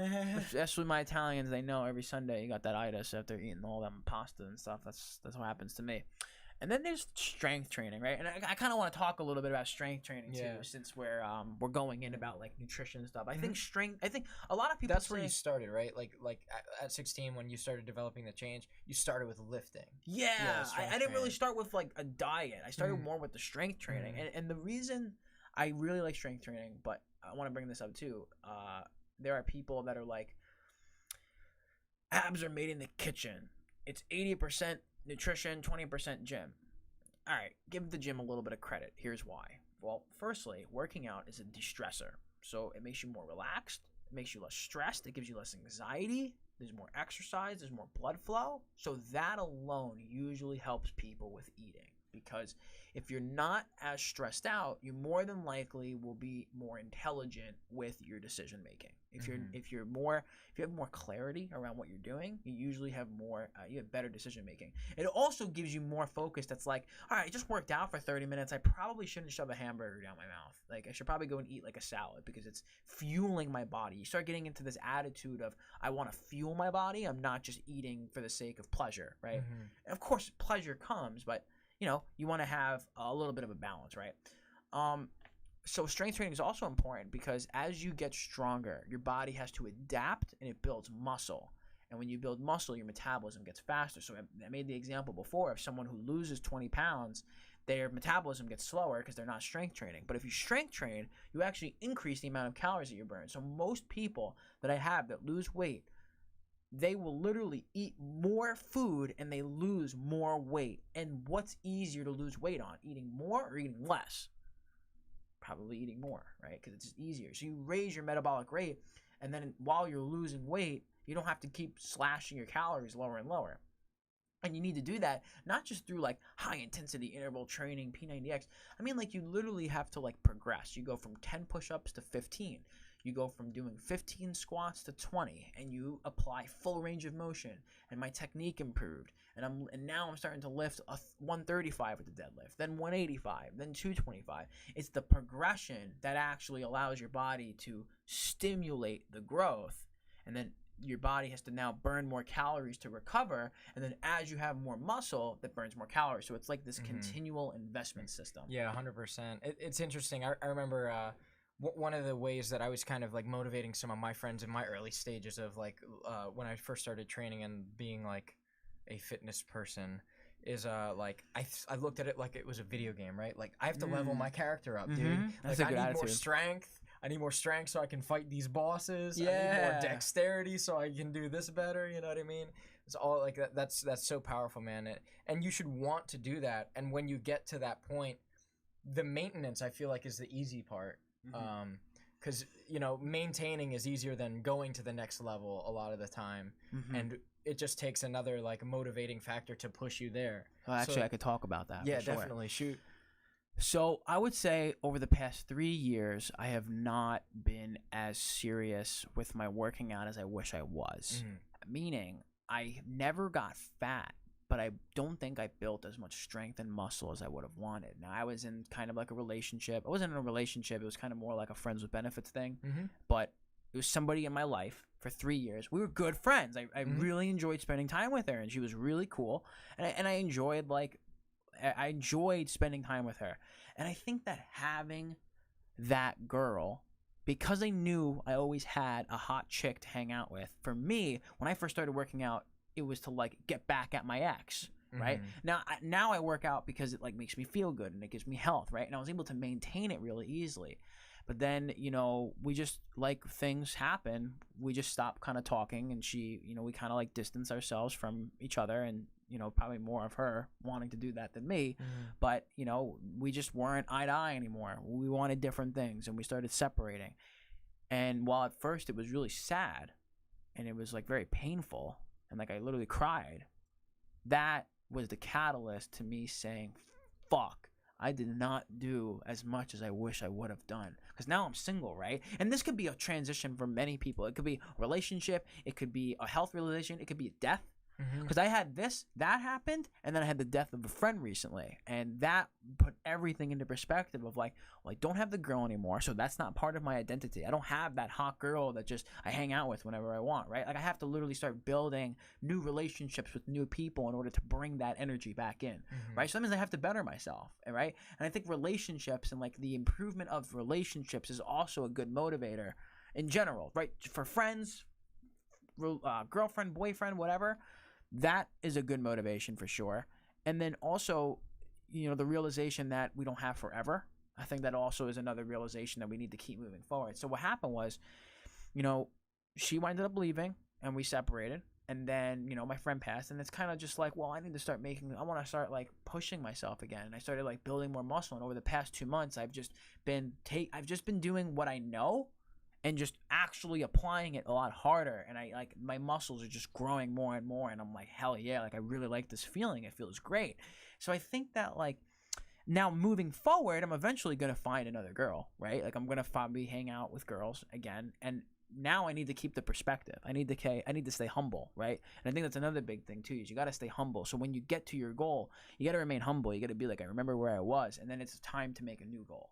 So now, while I still have areas in my life where I feel like I know that I can get more relaxed with my nutrition, right? Like easily I can start like eating and I'll probably gain 10 pounds and it won't be that big of a deal, right? But I don't allow myself to do that. And I think that it's the same thing with my goals. Like I start making new goals for myself. So now I have the goal of like when the gym opens back up, I want to clean and jerk 275, right? So I have this new goal. I have this goal of next year, actually, in about like 53 weeks, I'm going to be doing a physique show, right? So I'm actually going to be doing like the bodybuilding, not bodybuilding, but physique. Usually you're not as shredded, but I'm actually going to be challenging myself with that. So that became a motivator now. For the next like 33 weeks, I'm going to be just focused on building as much muscle as I can in that cool. time. Yeah, touching back on what you were saying about like realizing, you know, time is finite in your lifetime. You know what I mean? There was an awesome quote from this dude on Joe Rogan. I wish the dude's name came, but I don't remember what the dude was named. Maybe I don't know. Yeah, but the quote was, every man has 2 lives until he realizes he only has one. Oh, I know exactly what the second life starts when he realizes he only has one. I know exactly what you're talking about, and I don't remember who it was. Yeah, I can't remember the dude's name. I think he was like an Indian dude. I could be wrong. Yeah. I don't know. But that was powerful. It reminded me of going back to, I don't want to talk about myself too much. But in college. Talk about it, baby. In college, I had a teacher, and a big thing that he did was one of the first days like that we had him. It was like it was an IT program. So it was like computer science class, and he's like, all right, today we're going to be talking about some deep stuff. Ooh. And he goes up to the board, and he goes, what's the average like lifespan of like an American, like a first world country person? And like the answer is like 75 years or 77 years, something like that, right? So he was like, how many days is that? And no one in the room knew. So he was like, all right, let's do the math. So he put like 77 times 365.25. There's like 27,000 days, give or take. It's like, dude, that's not that many fucking days. No, that's not. That's like, that was such a wake-up call for me to really chase my shit. Here's a good note, though. I actually think by the time we're 75, our life expectancy is going to go up, which is good. Oh, dude, I think the future's going to be pretty crazy. I think it's good. I think it's pretty going to be pretty dope. As long as we survive. Yeah. As long as we don't have like nukes thrown at each other. But I do think that our life expectancy is going to go up to 100. So I think that there's also the realization of like, I also want to say this too for people. Do not ever think that you're like too old to do stuff. Like I know I'll tell you a crazy story. So a girl that I used to personal train, she was 72. She was a nun at the church nearby. That's crazy. At the gym. 72. You know what everyone told me? Everybody told me, make sure that you go light with her. Make sure that she's just doing band stuff and that she's just moving around and that she doesn't get hurt. And I was like, fuck that. I had her doing deadlifts. That's fucking awesome. And you know what happened? Guess what? She winded up losing some weight. She built some muscle, and she got up to deadlifting 85 pounds as a 72-year-old. That's 85 crazy. pounds. And how much did she weigh? She was probably she was very short, like 5'2", probably like 190. She was like pretty, overweight. But she got down to like 175, which awesome. is for 72, never worked out ever. Insane, yeah. Just from doing like the lifts. I had her doing shoulder press with dumbbells. Like I would have her doing TRX rows, like that, like strength training with her. And not only did she lose weight, but she was a badass of a woman. Literally makes me like hustle. 72 years old. You want to know what her day was? For like the past like 30 years, her day was waking up at like 5 a.m., helping the other nuns get ready for the day because she was like the leader of the nuns. It was so cool. She would like help them get ready. Then she would start inviting kids in, and she would have to do like stuff with the kids in the morning, in the late morning. Then she would come to work out at around 12 o'clock, and then she would go and like eat and stuff. And then from like 2 to like 7 p.m., it would just be like church service, parent-teacher conferences, working with like the teachers, working with the kids for extra help and stuff. And that was like Monday through Friday. Like as a 72-year-old, this was what she was doing. Like she was essentially grinding, like for sure, like 5 a.m. working to getting after it. Yeah, getting after it at 72. And I remember like always talking to her like, what makes you like want to do that? Like, don't a lot of people think? And we had a really good relationship. So I was like, a lot of people probably think that you're too old for this. She's like, being old is just a perception. It's just like a way that you can think about yourself. A 27-year-old can think that they're old, but reality is you're barely over a quarter of the way through your life. You could think 50, I'm old. You're at half. You still got 50 more years at least with what's going on now, as long as you don't get hit by a car, right? Yeah. Like, as long as you don't have a freak accident. And you're only going to increase the number by being healthier, right? Yeah, and training. Yeah, no doubt, dude. Yeah, it was really cool because like I said, everybody was like, make sure you're light with her. And not only that, but the big thing was this. She was carrying the groceries for the rest of the nuns, right? Because she was so strong. She had that grip strength. So she's like, I love doing it in one trip. Yeah, that's dope. And she would like go and like actually like help out by moving things around like the house, and she wasn't able to do that. She said, I barely had the strength to walk up and down the stairs. Now I carry groceries up and down. She's out here doing farmer's walks, going up and down the stairs because of strength training. And putting the milk in the non-dominant hand too. Yeah, whole milk. She was drinking like protein shakes and shit. For sure. Yeah, even though she was 72. So there's definitely like no age limit as far as actually like improving yourself, right? I actually think it's just really like better late than never. Like just start getting into it. Like I'm very I'm very grateful and blessed that I recognized this when I was so young, because I talk to a lot of people who are like, you know, like I said about surrounding yourself with individuals, like I surround myself with other like fitness coaches, other like life coaches, performance coaches. I have business coaches, I have performance coaches, I have mastermind groups that I talk to on a regular basis. A lot of them are in like their 30s and 40s. And there's not really a lot of like young 20-year-olds. There are a few, but there's a difference, right? Like I really feel so in tuned with what I'm doing, and there's actually something I really want to talk about, but it's very controversial. Shoot, we going in, baby. Let's go. All right, we're gonna go in. Have you ever heard of no fap? No fap? Yeah. No, like no beating off? Yeah. Yeah, I know of it. Like a No Nut November kind of thing. Yeah, but forever. But forever? Yeah. I think a friend of mine who you know was telling me about that, and just how it was something to the effect of like having your seed like keeps your testosterone and keeps the vibes like in here, and then you can channel that energy into other things. You know what I mean? I don't know how much I believe in, because I think I have my own methods. You know what I mean? Yeah. But and mine aren't bulletproof, but I don't think this one is either. Instinct is I a hard think that animal to fight. You know? It is.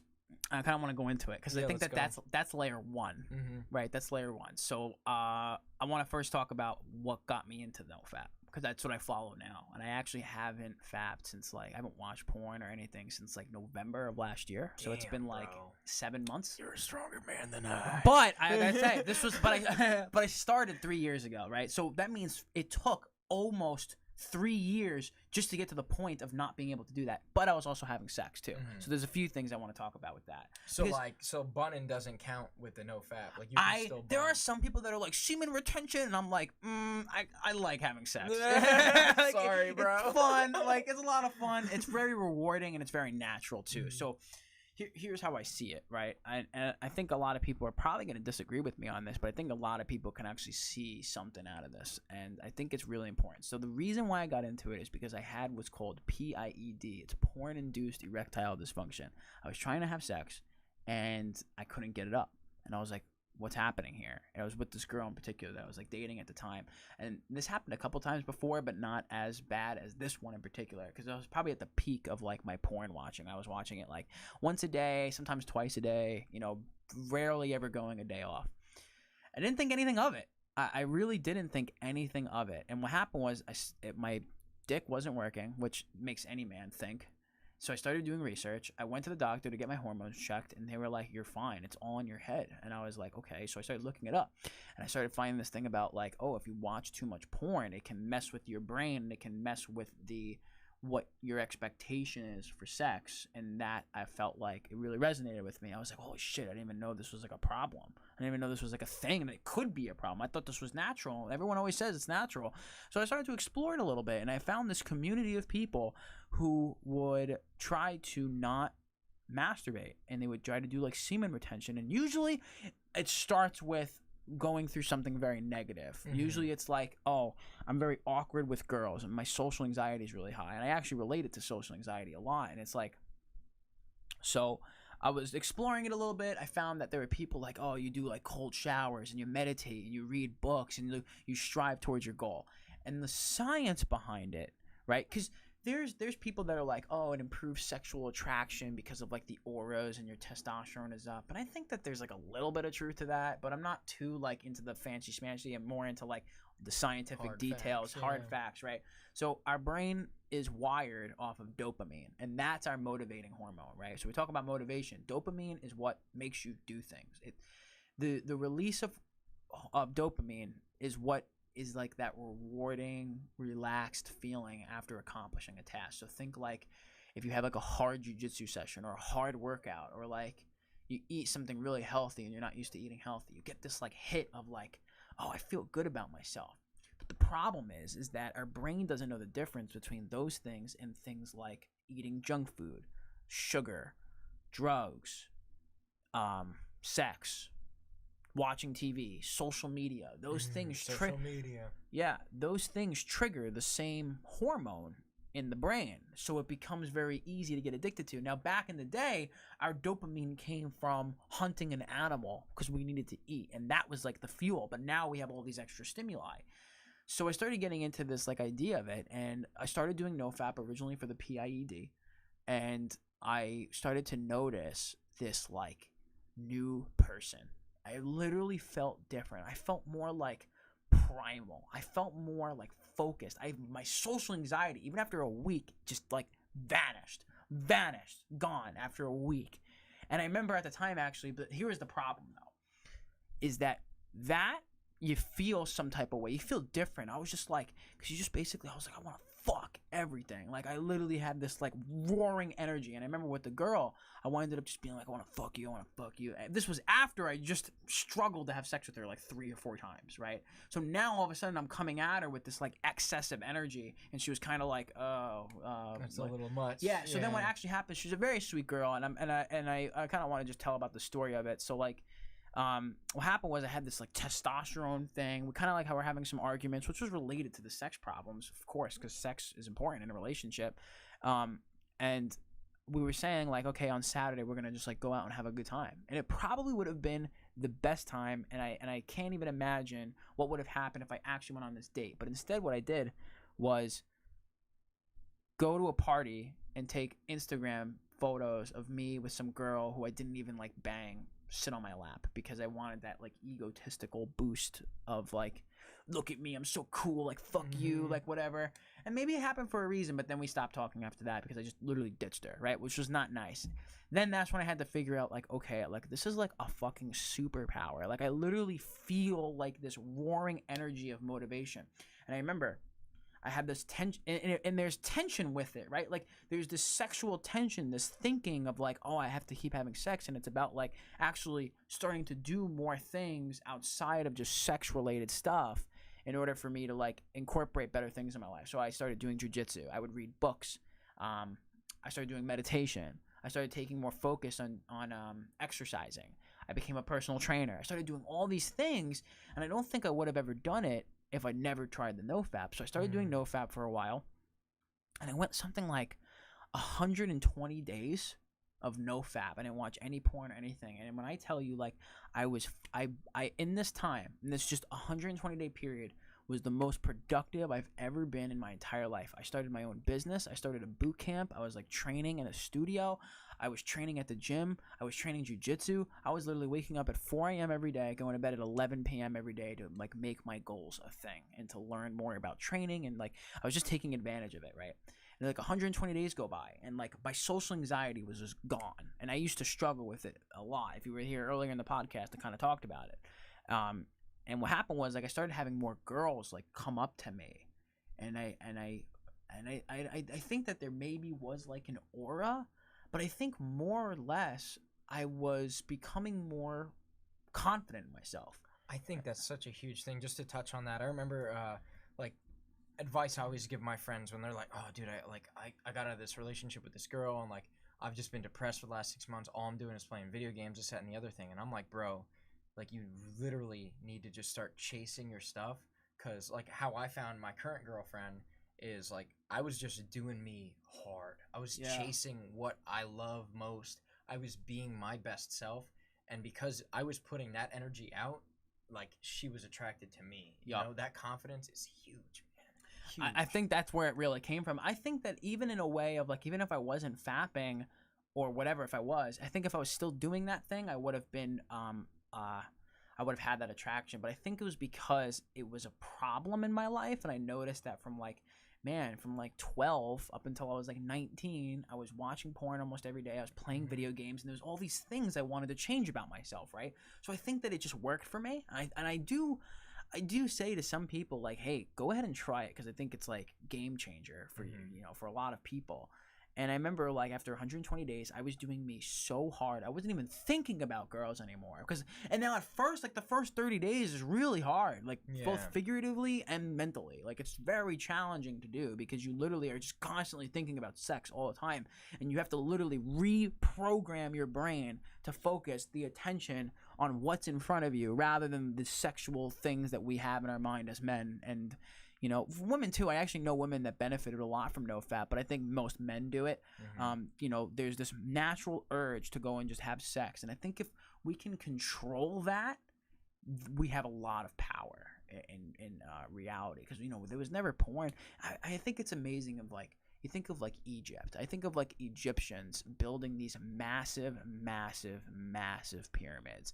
How the fuck do you guys get that energy and motivation and thought power to do something like that? Is absurd. Now there's people that say aliens. Human pain and suffering, probably. Yeah, yeah, probably like more of the slavery. But I mean, if you take a step back and you look at like what the people were doing, it's pretty interesting how they thought of, I'm going to take these slaves and make them do it. Is it wrong? Yeah, it is, but it happened already, so let's just look at it objectively.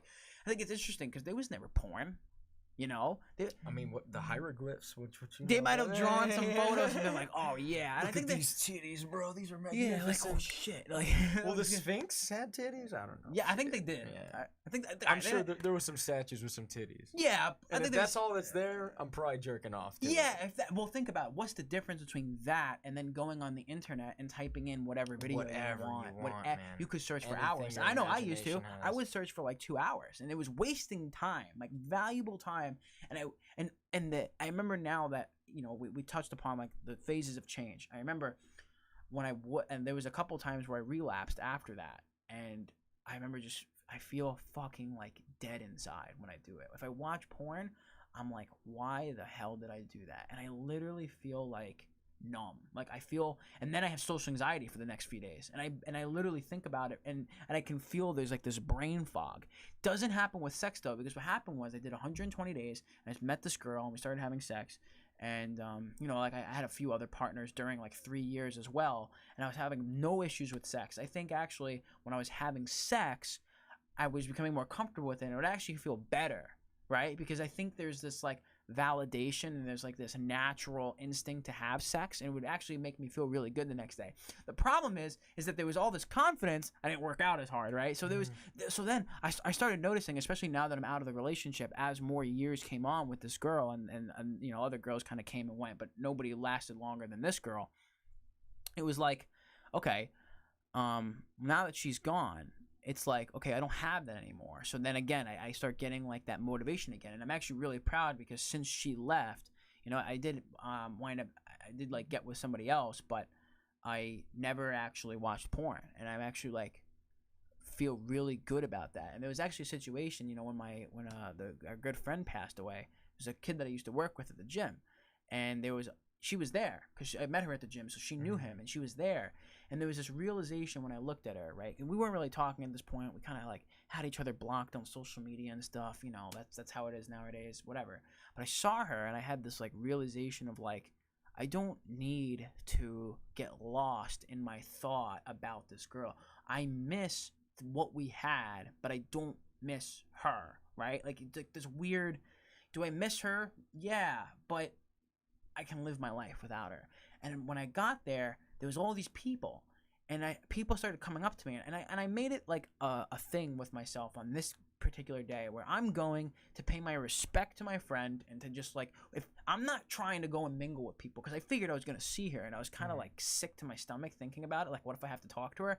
But I was like, you know what? There might be a lot of fake people around here, because I just, you know, through working and just, you know, all these people from 3 years, you know, there might be some fake people. I'm just here to do my thing. And if you want to come up to me, then come up to me. She ended up not, but a bunch of other people did. And a bunch of other girls did. And I felt like this connection with these people more than I've ever felt, ever. And it wasn't just because of the situation of the person that passed, but it was like this, wow, I just feel so like good. I feel so connected. And I don't think, because after we broke up, I wasn't having sex as often. I had like a one night stand or whatever, but I wasn't having sex as often, so I started to get, going back to no fat, the basics of 3 years ago, and I started getting these urges, these cravings. I wanted to watch porn because I wanted to escape, right? It's an escape. It's an escape for a thought. You got to ask yourself, when you want to go and like beat off or watch porn, what are you distracting yourself from? Because usually you get like, anytime you ejaculate, whether it's sex or whatever, you just want to go to sleep afterwards and just like relax. But I found that by keeping that energy in, it's very hard. It's you get stressed. There's struggle. You sometimes have to meditate on it. Sometimes you go a day and you're just like, holy shit, and it's just like sucks. and it's very challenging, right? But you just, something about just sitting through it, you learn a lot about yourself, and you develop this like ungrueling amount of discipline. And then what happens is, because your brain is not as like desensitized, I find that if someone becomes interested in working with me, that to me is very exciting. That to me, versus the porn used to be exciting to me. So the prospector getting interested, I'd just kind of be like, yeah, whatever. Or, you know, how that works. But I literally become more excited about things. Like, even just like this podcast, like I'm super duper, like, this was so much fun. Like, I can't wait to be doing this, right? I love doing live videos on my Facebook. I love teaching people about fitness and weight loss. I've become so enthralled in that. And I feel like I'm not wasting my focus and my energy on that stuff. And by not doing it, I become more focused and confident in myself. Right? So I keep doing this. I keep investing in myself. And then eventually I'm going to meet another girl that's probably better for me at this particular time in my life. And we're going to like float really well together. And it's from this continual cycle of like the confidence. And I think it's going to be different because when you have sex, there's like these hormones that get released, that like the oxytocin, and like you're not faking it. It's not fake. It's not unreal. It's a real life person. It requires a real connection. It requires real like game. It requires real confidence to actually, you know, have sex with somebody for real. You got to secure the bag, right? You have to do it for real. So I think that there's a big difference between the two. So I find that that people who do no fap, they actually succeed a lot more compared to other people. And I see this a lot, and actually there's a lot of fighters that do it. Actually, I think Mike Tyson did it. He did. Oh yeah, dude, but that's huge in boxing. And even myself, I'll say this is like one time where I really do the no fap thing. Like, if I'm doing a competition or a fight coming up, dude, like at minimum a week, I cannot be touching my dick in any kind of sexual way. I gotta pen up that testosterone, harness the power. It's literal power. Yeah, it is. That's why. That's why when I said, but it makes you like irritable for sure. Like you're like, oh, I gotta do something with this energy. You know, like it's. That's the thing. You have to go do something. You're a grenade, you can't just sit around. You can't just like sit with that. I mean, unless you're meditating on purpose, you can just sit with that like energy. But you literally have to. You have to literally, because instead of like, fuck, I want to go watch porn. Fuck, you know what? Fuck it. I'm gonna go for a walk. And I'm gonna listen to an audiobook instead. That's what I do instead to go blow off steam. Or I'm gonna go for a run. Or I say, fuck it. I'm gonna go out. Right? Like on a weekend, I'm going to go out. Instead of just sitting at home beating off, I'm going to go out and like go force myself to socialize. I'm going to go to the gym. I'm going to go do jiu-jitsu. Even though like I wasn't supposed to today, fuck it. Like I feel this extra energy, I'm going to go. I'm going to go and just like, all right, I'm going to go on Facebook and connect with like 10 people. Right? That's something I do in order to grow my brand and grow my business. I try to connect with people. That's some Gary V shit right there. Yeah, for sure. I think with like Gary V, I think a lot of his things, they're very broad, right? So we can kind of get lost in that, but I do it in a particular way. I do it in a very strategic way. I have like free resources I give to people. Essentially what I do is I want to help people for free, tell them what they need to do, and then offer them, hey, I can do this with you. And they can say yes or no. And either one's fine. I helped you at the end of the day. I'm helping you, and I'm helping people, right? So I try to do that and connect with people, and I do it in a particular way. Stuff that I learned from an actual business coach, like someone I actually invested like, you know, $4,000 into to like teach me how to run a business online. And I've been doing that for like over a year, and that's what helped me like quit my personal training job and like actually start to create a living for myself now. And then a few months ago rather, I started working with this guy who was a performance coach. He was he had me track my schedule. It was so interesting. Every 30 minutes I would get an alarm on my phone, and I'd have to go put in what I did for the last 30 minutes, and I would literally track what I did every day. And it made me into like this productive machine because I wanted to put in that I was working hard rather than doing YouTube, right? There's like the way the chart worked, it's like you can put in primary project, which for me was like fitness coaching, and then you have like YouTube or like entertainment, right? And I didn't want to keep putting YouTube. I wanted to keep putting primary project.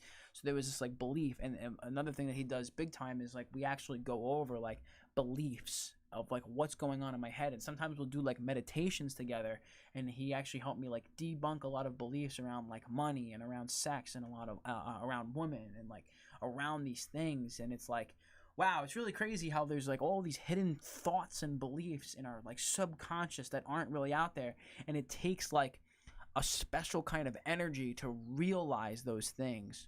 And that's where it starts with like meditation and journaling and stuff. And I remember just doing those things, and I would do those things after I would watch porn, and I would be like, I just feel like empty. I don't know if you've ever heard of like Theo Von. Yeah. Yeah. He's got like a mullet. He's a comedian. He's hilarious. He actually talks about how a year ago he started doing that, and he keeps saying, and I remember what's his name, the other comedian. He's like the dude that was like on the Eminem song. What's his name? I think Chris D'Elia. Chris D'Elia. Yeah. Chris D'Elia was telling Theo Von, he was like, "What do you mean you don't jerk off?" And then Theo Von's like, "Yeah, every time I do it, I just feel like sad. I feel kind of empty."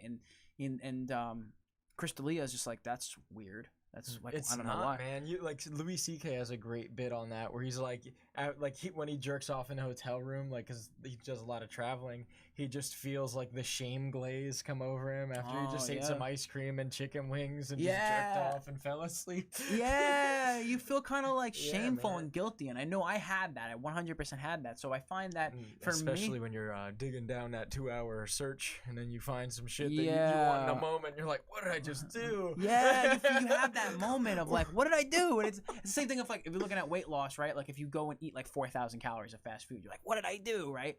So it's the same thing, I think, with the no fap. I think it's really, for me at least, I think a lot of people can relate, and if a lot of people tried it, I think that eventually they would relate.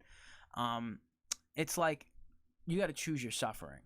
Do you suffer the consequences of the guilt that comes associated with it, or do you suffer with the pain of not doing it? And for me, I just find that it's more worth suffering of not doing it and allowing myself rather than doing the guilt. And some things about NoFap, people find they usually like people think I'm fucking crazy. First off, when I talk about this, they think I'm like crazy. Like, what do you mean you don't do it? Like, and I think you're scared, man. It is legitimate, man.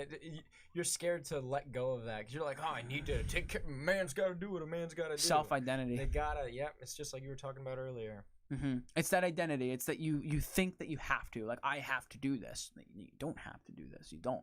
And a lot of people back in the day didn't. And for me, it's like, well, what if you're not having sex? Like right now, I don't have like a partner that I'm regularly having sex with like I did for 3 years, right? What do? I focus on my business. I focus on my growth. I focus on my fitness. I focus on my jiu-jitsu. I focus on other things in the meantime. And then eventually what's going to happen, and it's bound to happen, is I'm going to meet someone that we just fucks with each other, and it's going to kind of create a new thing, and that's what's going to happen.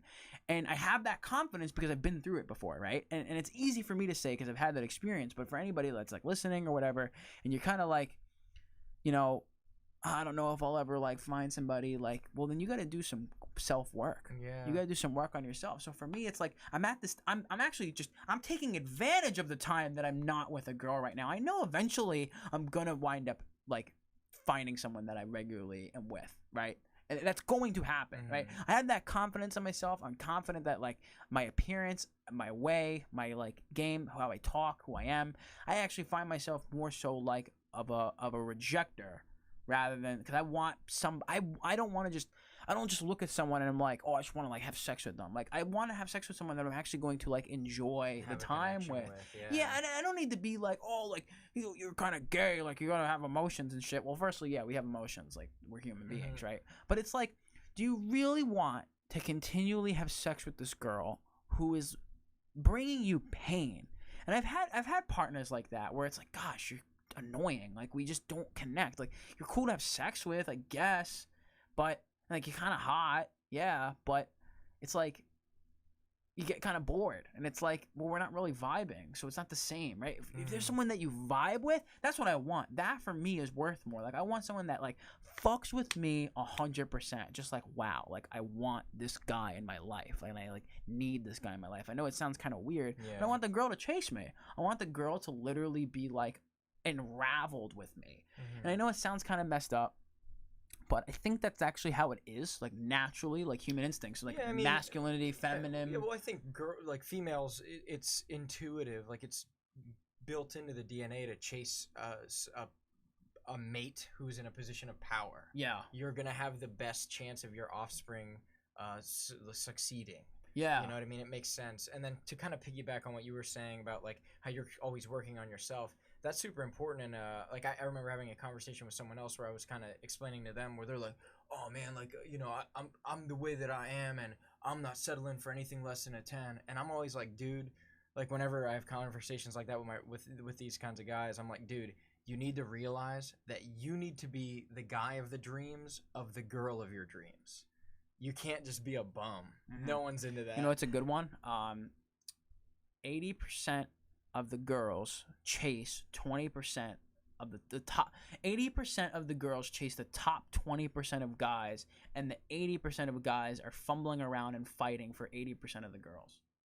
Right? All right.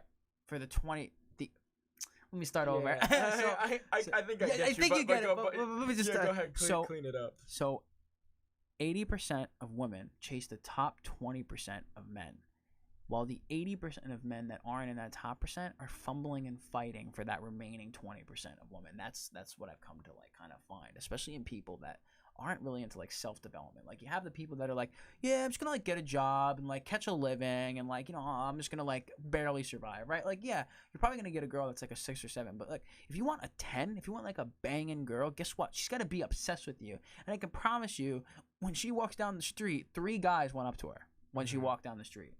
She probably has DMs, right? She has her DMs full. She has people messaging her. You have to be worth something, right? And now you can look at that in 2 different ways. You can say, oh, fucking bitch, like girls are they just want materialistic objects. Yeah, who doesn't? Who doesn't want to be successful? Why would I want some girl who's like dirty and smells bad and is like has no direction in life, right? It's like like what girl's gonna want you if you just don't care about yourself, right? Like why should they? Like you're not entitled. Like look, everybody wants something, and every relationship with whether it's a friend, whether it's a family, you got to figure out a way to benefit each other, right? It's otherwise, if you don't add value to people's lives, they're not going to want to hang out with you. And it's like, why should they? You know, I think actually Jordan Peterson talks about this a lot. Love JB. Jordan Peterson talks about. Shout out to the man. Yo, if I could meet that man, I would shake his hand. Yo, anyway, for real. I wish I would have been able to go to one of his seminars when he was traveling there. Yeah, we should get him on here. Yo, I want him on here, dude. Jordan Peterson, come through. I'd stab somebody to get JBP on. Yeah, I'd probably stab someone too. But yeah, so kind of come back to like the topic. Yeah. It's you know, it can be this whole like relationship dynamic is quite tough and quite challenging, and it's never really fully understood. I'm very much into like human nature, and I think that's what makes me a better coach, because I'm not just like, here's a diet, here's a workout program, like, oh, go have fun and I'll talk to you next week and see how you're doing. Like it's more of like, we need to really dig deep into like your behaviors, your beliefs, like your beliefs around food. Oh, I can't give up sugar. Well, if you say that, yeah, you can't. Yeah, no, you're right. You can't. But if you come to the acceptance that you can, it might be a little bit of trial and error involved, but you have to literally say to yourself that I can, right? Or how can I change the script, man? Yeah, you have to literally change like the script for yourself. And to kind of come back to NoFap too, what I really like about NoFap the most is the community around it. It's just it's a lot of guys, but it's a lot of guys that are just focused on improving their life. And I think that by surrounding yourself with those type of people is really good. Like I know a lot of people that follow NoFap, and then they wind up creating very successful businesses out of it, because you're no longer deriving pleasure from an instant gratification of searching up and then beating off. You now have this motivation of like, fuck, if I want to get laid, man, I got to improve my life. Like, I got to be something that these girls want, you know? So, and that's the motivation for me, because of course we all have this natural sex drive. We all want a partner. We all want a mate. So I want to use that to my advantage. I'm kind of using it to like trick myself. Well, it's okay. Hey, I don't want to drive to Jersey and do jiu-jitsu and then go onto a podcast. I'm going to be tired. It's going to take a lot of time, right? But then I think, don't be a pussy. Exactly. Stop being a pussy. But then it's like, okay, and this is just an example, right? But it's like, okay, well, if I don't, I'm going to feel bad. I'm going to feel like, oh, I'm a jerk. I'm just like not doing it. And I'm just like and lazy. You're missing out on a powerful opportunity, like even without the podcast thing. Like this is a unique opportunity to train with some really talented people. Am I going to squander this? You know? Yeah, and why am I once squandering quarantine's this? up, I'm not gonna be driving to Jersey for underground jiu-jitsu, right? Yeah, I guess hypothetically, if I was to drive for underground jiu-jitsu, please don't arrest me. Thank you. Yeah. It's like illegal now. Yeah, hypothetically. Hypothetically, if I were to do that, it takes Even if I hypothetically was, I'd be wearing a mask and gloves. Yeah, we wouldn't even touch each other. We just Yeah. like watch videos together. That's and really just discuss tactics. Yeah, we talk about the drills and skills, and then we Yeah. write it down in our journals, and then we pray afterwards because we're very holy. Oh my god. Well, let me kind of touch on the no fap thing a little bit, right? Okay. And agree or disagree with this, right? When in my personal experience, I'll talk about this, right? I tend to when I was single, right? I would be in a situation where like and I agree 100% with like the no fap thing is like the less I would masturbate, the more testosterone would be built up, the more confident I would be, or maybe not confident, it's not the word. The more bold I would be more comfortable stepping out of my comfort zone to try to chase, you know what I mean? And I found like that's not the move most of the time. It's like chase your shit and that's how you're gonna get the girls, but your ego gets in the way. It's like I need this now, like this is my purpose in life kind of thing. And I find that sometimes it's a problem where that ego gets in the way and can cause toxic traits to manifest. So can you touch on that a little bit? So you're saying like, let's say you go a while without ejaculating, your ego can kind of come up because your testosterone's high as hell, right? Yeah, like on a chemical basic kind of understanding, that makes sense to me that's why that would work. I'm not saying that that's how it works. Well, I would agree with you. Yeah, I agree with you, but I've experienced that. I can't say. Me too. Yeah. Totally, Yeah. me too. And I think that's where the real power comes from, which is what I like about like the idea of like Stoicism. And essentially what ego is the feeling that I am this, like I am this cool, like whatever thing, right? Your ego can get very much in the way, and if you peak your testosterone, you are gonna feel this like girl like energy, right? Like you're gonna get this energy. But I think that's where like the meditation, like the hold on, all right, what's going on here, and kind of like taking a step back and being like, okay, what's going on here? Let me like chill for a sec. Let me look at what's going on in my head. What's this ego thing? Why is it popping up, right? Why do I feel like I'm the shit? Okay, I did this thing. But what if I didn't have that thing? What would I think about? And you start, it's that cycle, right? Like, hey, I'm not gonna lie. There were some times where my ego and my energy, like with that one girl, there was my ego and energy was in the way, and it enthralled it. But if I didn't make that mistake, I wouldn't have learned it, right? I never would have learned that. Oh, I gotta be a little bit nicer, right? Yeah, I never would have learned it. There's definitely, I'm definitely in the same boat with you where I learn best from making mistakes, and that's why jiu-jitsu is such a good thing for me, because I need to get humbled, and that's how and because I'm getting tapped by people that are better than me, I'm learning. It's such a BJJ is such a tangible growth activity.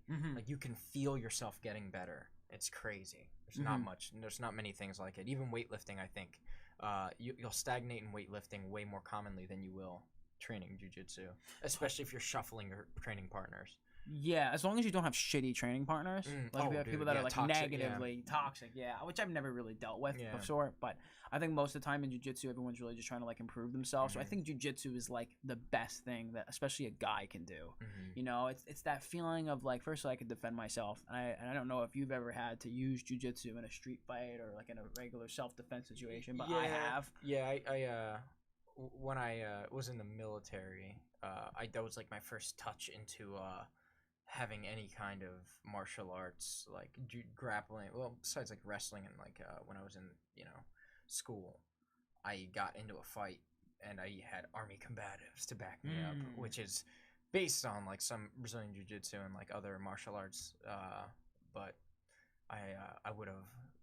I currently would beat the shit out of old me. Like, you know what I mean? He didn't know much, but I used some skills that are based on what I know now in fights. So that was a long tangent for no reason. My bad. No, it's cool. I like hearing it. You know, I'm used to like interviewing as well as being interviewed. So if I could talk about there was 2 times I had to use jiu-jitsu. Yeah, let's go. So the first time was really cool. The first time was dope. It was Well, it was kind of scary at the same time, but I was just learning jiu-jitsu. I was probably like 8 months in, and I was at like this like one of those like 18 or up bars. I was like 20 at the time, and a lot of testosterone. So much testosterone. The room was filled. The room was filled to the brim. This was the most fun time ever going out. Oh, I wish I did no fat back then. It would have been so much fun. I remember I would like hook up with all these girls back then. In the bar, Must be nice. Yeah, but I never actually like I could have done more with what I found, but I never really did more. I would be like so sad. I'd be like, yeah, I hooked up with a girl, but it's like, who fucking cares? You know, at the end of the day, again, it's that ego thing. But what happened was me and this guy, we do one of those typical like shoulder slaps because we're so close. I turn around and I'm like, hey, my bad, man. Like, I'm literally like so nice. Yeah. And he goes, yo, watch where the fuck you're going. And he had his fist clenched and shit. And I was like, yo, I don't want to get hit. I was like, I got scared. And I don't know what came over me, but I took a back of his head, snapped him down, went like over, and then I just did like a high elbow guillotine real quick. I put my hips into it. I heard like a quick like, and then I let go. You fucking goon. Pushed him off, and he just kind of went like, and just like stumbled away. And I was just like, what is happening? The power. Yeah. Spider-Man moment. Yeah, and that could have been what I feel like it could have been is it could have been this like crazy haymaker fight where literally nobody saw what happened. Literally nobody saw what happened. Like it didn't matter at all, and nobody got kicked out. No one got into a fight. No one got hurt. Bam, over, right? The second time, well, actually, there was 3 times I had to use it. There was one time I had to use it because a girl, all right, I was at the same place, and there was this girl I like matched with or was like something on like Instagram or whatever, and like she was really into me, but I had a girlfriend at the time. The same girl I had the PIED with, which is funny, but we were here. And we were at the bar. We went to the bar together, me and my girl. And then that other girl happened to be there. And she came up to me and she was like, I want to fuck you. And I was like, great. Like, I'm here with my girlfriend. And I basically said, I was straight up with her. I was like, yo, I'm like with another girl right now. Like, I can't do it. And she got all mad, whatever. 2 hours go by. Bam! I get punched in the face. I was like, what the fuck just happened? It was her. And she said, you're a fucking faggot. There's some shit like that, right? And she like started walking away, and I was like, whoa, what just happened? And then she like got more aggressive with me a little bit later in the night, and she started like yelling at me and like trying to punch me. And I remember like she tried to punch me, and I did like kind of like a judo trip. Like I went with like an underhook, and I popped my like foot out, just like kind of like just out, and it tripped her ankle, and she just fell, and nobody saw it. Everyone thought she was just like drunk falling, and she just fell and like went to the floor, and I just literally walked away. And then like you see the bouncer like look down and then just like look away because it's just like everyone thought it was like some drunk girl. But I realistically, when this girl punched me, it hurt. Like it hurt. Like I wasn't trying to get knocked out at this bar. I had to do what I had to do. And then like I don't know if I'm gonna get arrested now that I talked about this story, but like I literally had to protect myself. And I think that was the best way because she didn't wind up getting seriously hurt. She got up, her friend like helped her up, and then that was it. And nobody saw her. And I just kept myself safe, right? So I think that was pretty interesting. Cool. Girls get away with that stuff a lot more commonly than people think. Yeah, and I would tell you if I hit her back, that would be very wrong. Yeah, you would have been fucked. That bouncer would have. But that also would have been wrong. I don't think I should have punched her. That wasn't the answer. But what I did was diffuse the situation by tripping her, and she winded up being okay. Realistically, if I were to do it again, I probably would just walk away.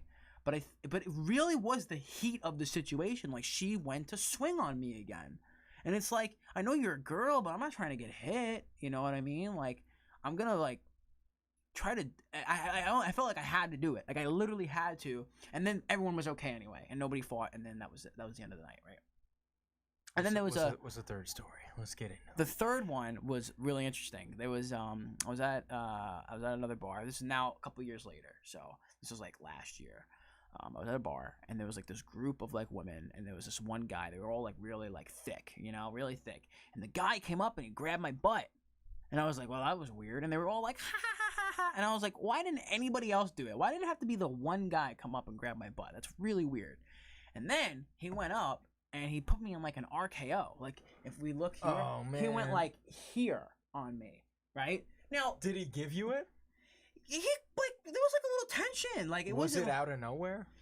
It was. He was doing Randy Orton style. He didn't like jump or anything. He just had that grip. And realistically, that's not a strong grip. It's like you're really vulnerable there, right?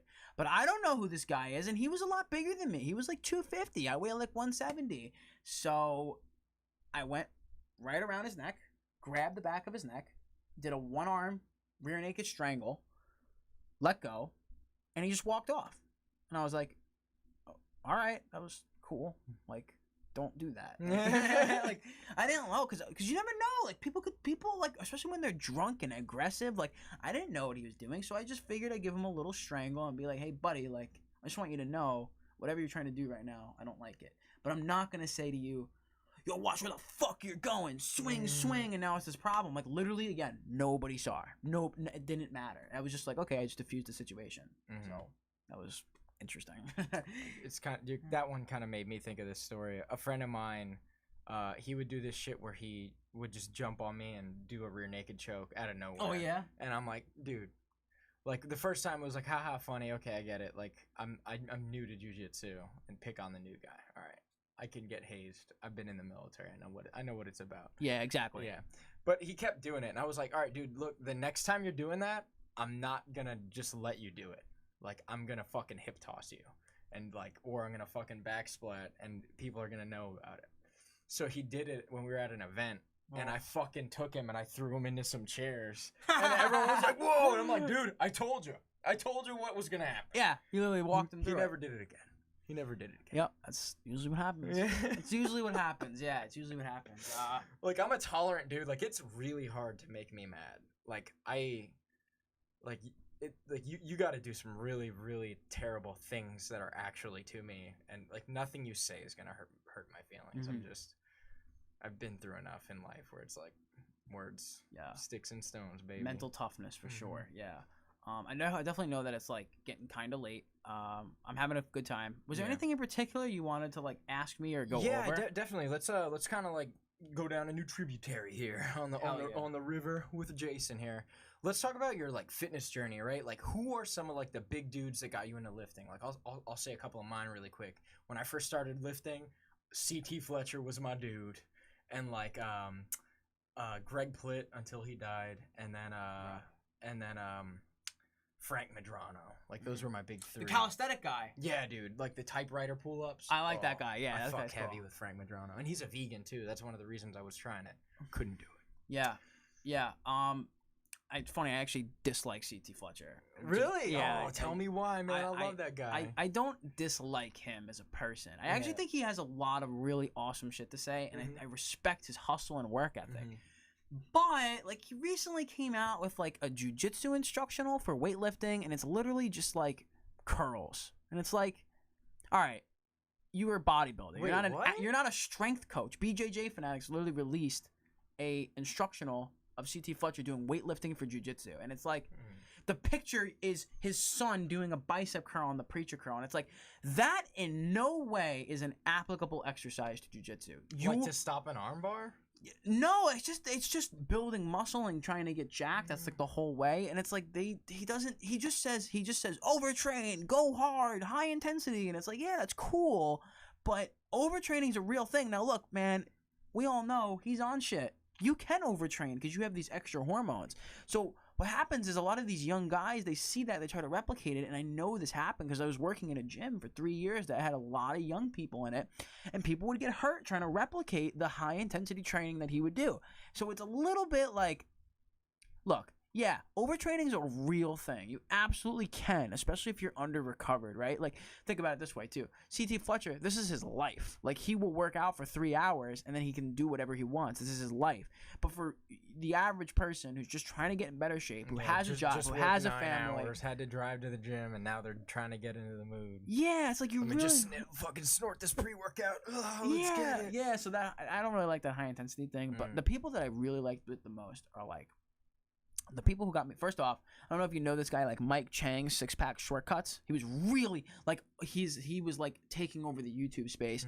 He wasn't really like that well If I see him, I A might lot know of who he is, bullshit yeah. for sure, but he got me started. He got me started with like he would do like these like 15-minute home workouts that were like strength training based. So I thought they were pretty cool. They gave me a little bit of guidance, but they weren't like really good. But it's getting me started.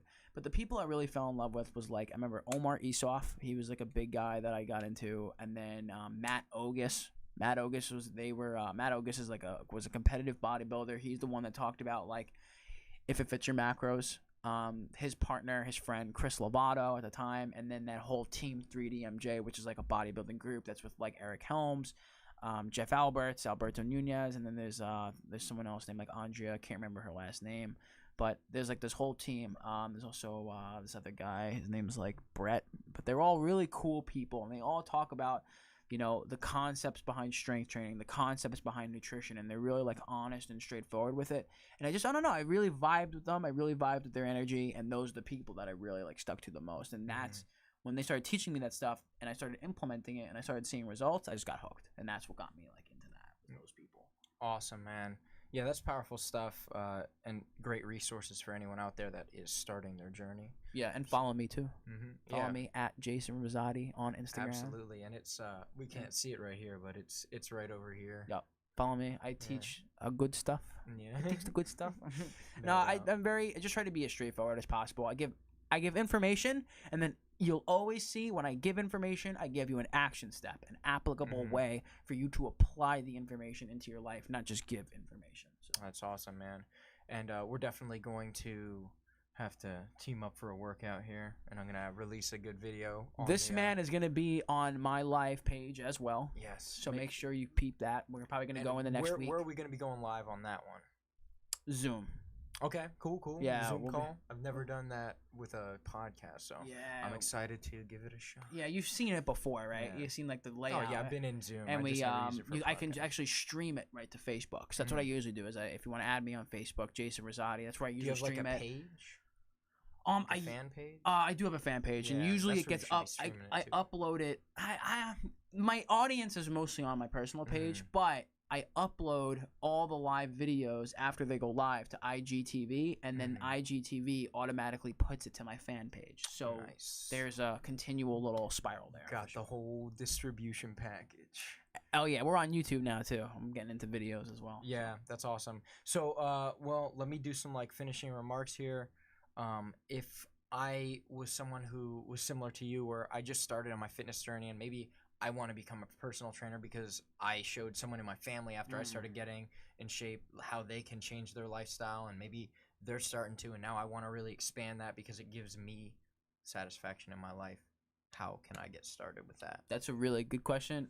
I think that, well, if you want to be a personal trainer, and if you've ever even like Googled being a personal trainer, I can promise you're going to get ads. You're going to get ads sent to you because people can figure out what you're searching, right? And they can like advertise to you, and you're going to find coaches and like business gurus and stuff that are going to say to you, go online, get to 6 figures in the next 3 months, and you can get all the online clients, and you have this dream of like online coaching, and you can live in the Caribbean, and you can travel, and you have this life of freedom, and you can do whatever you want. You gotta work for that, kid. You gotta work for that. And I think that the best way to start for any personal trainer is to find a gym that you can work for, because it's easier to get clients if you're working at a gym. You're not going to get paid what you deserve. You're not going to get paid what you ultimately want. It's a stepping stone.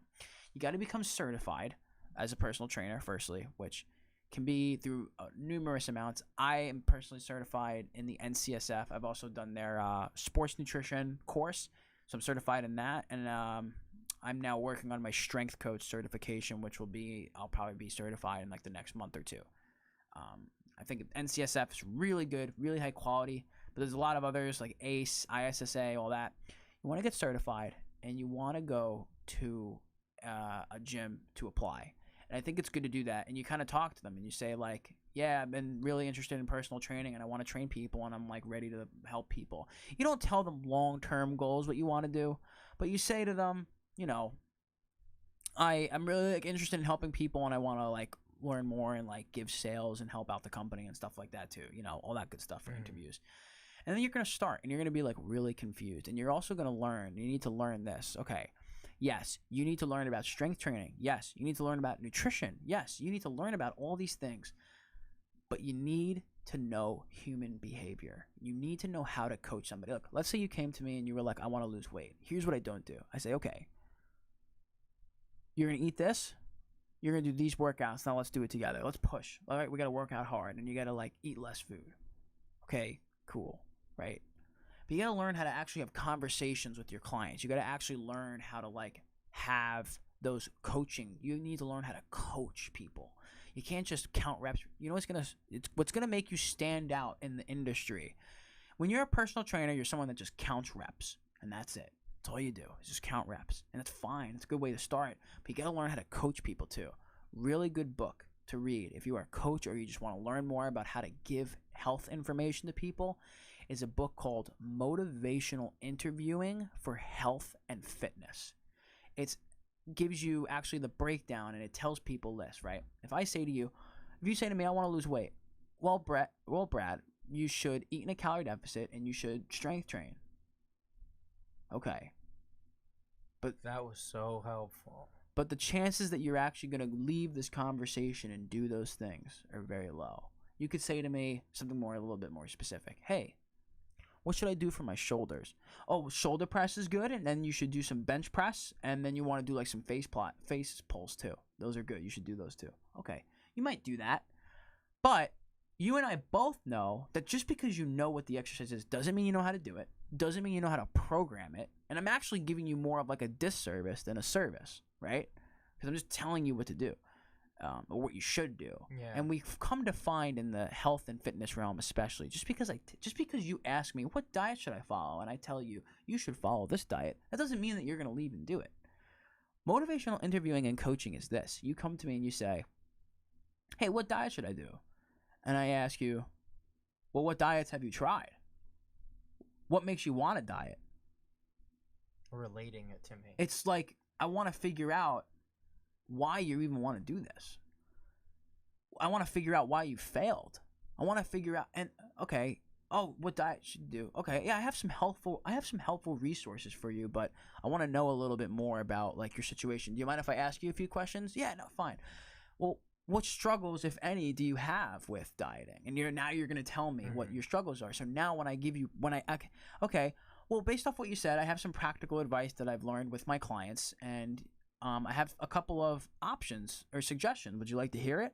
Yeah, sure. Okay. What we've come to find is that being on a diet is not really helpful because it's restrictive. And what we come to find is that when we pay more attention to the calories and we try to build good habits, that's really what makes the biggest impact. What do you think? You invite them in. You're kind of like, well, what do you think?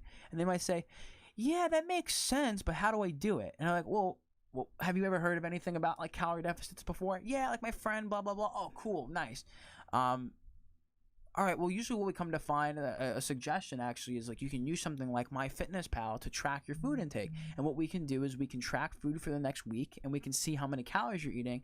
And then I can give you some adjustments as far as like, well, I can make you some suggestions of what kind of food you would like to kind of make some healthier switches so that way it makes your life a little bit easier. Would you like to do it that way? And then I go, yeah, okay, cool. Let's reinvite this conversation in a week. We set up one applicable thing that you're going to start doing, and we're going to do that together.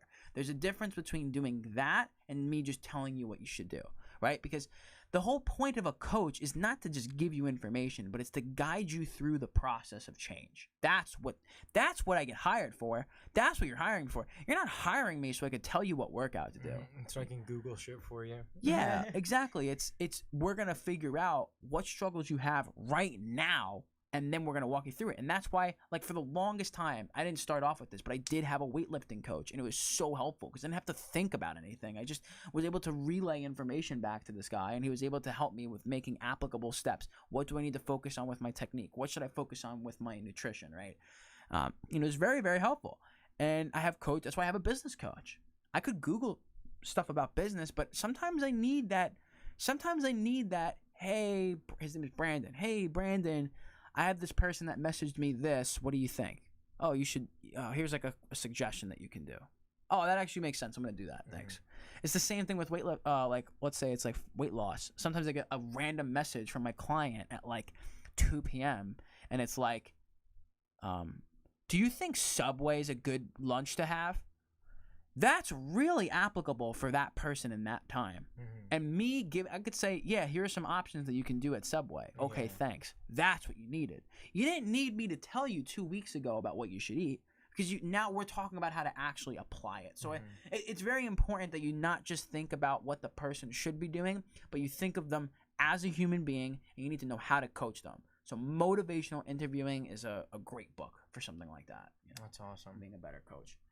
All right, brother. Well, that's amazing information. I think that's like a huge wealth of knowledge. We've gotten, I don't know how many hours we've been interviewing. I don't remember what time we started. Yeah, it's all over too. A wealth of information. This is a very valuable podcast for anyone out there looking for weight loss, and I'm definitely going to be sharing this with some key individuals that I think could use it. Share it up. And if you've come through this sharing, hi. Yes. And where can people hire you to do some programming? Where can people find you to follow your fitness tips and stuff on Instagram? So the free stuff, if you guys want to just kind of get a little bit more connected to me, you guys want to know what I'm a little bit about, you can, on all social media platforms, Jason Rosati, JasonRosati, at Jason Rosati on Instagram, Jason Rosati on YouTube. Six Pack Confidence is my brand. So if you type that on YouTube, you'll find me.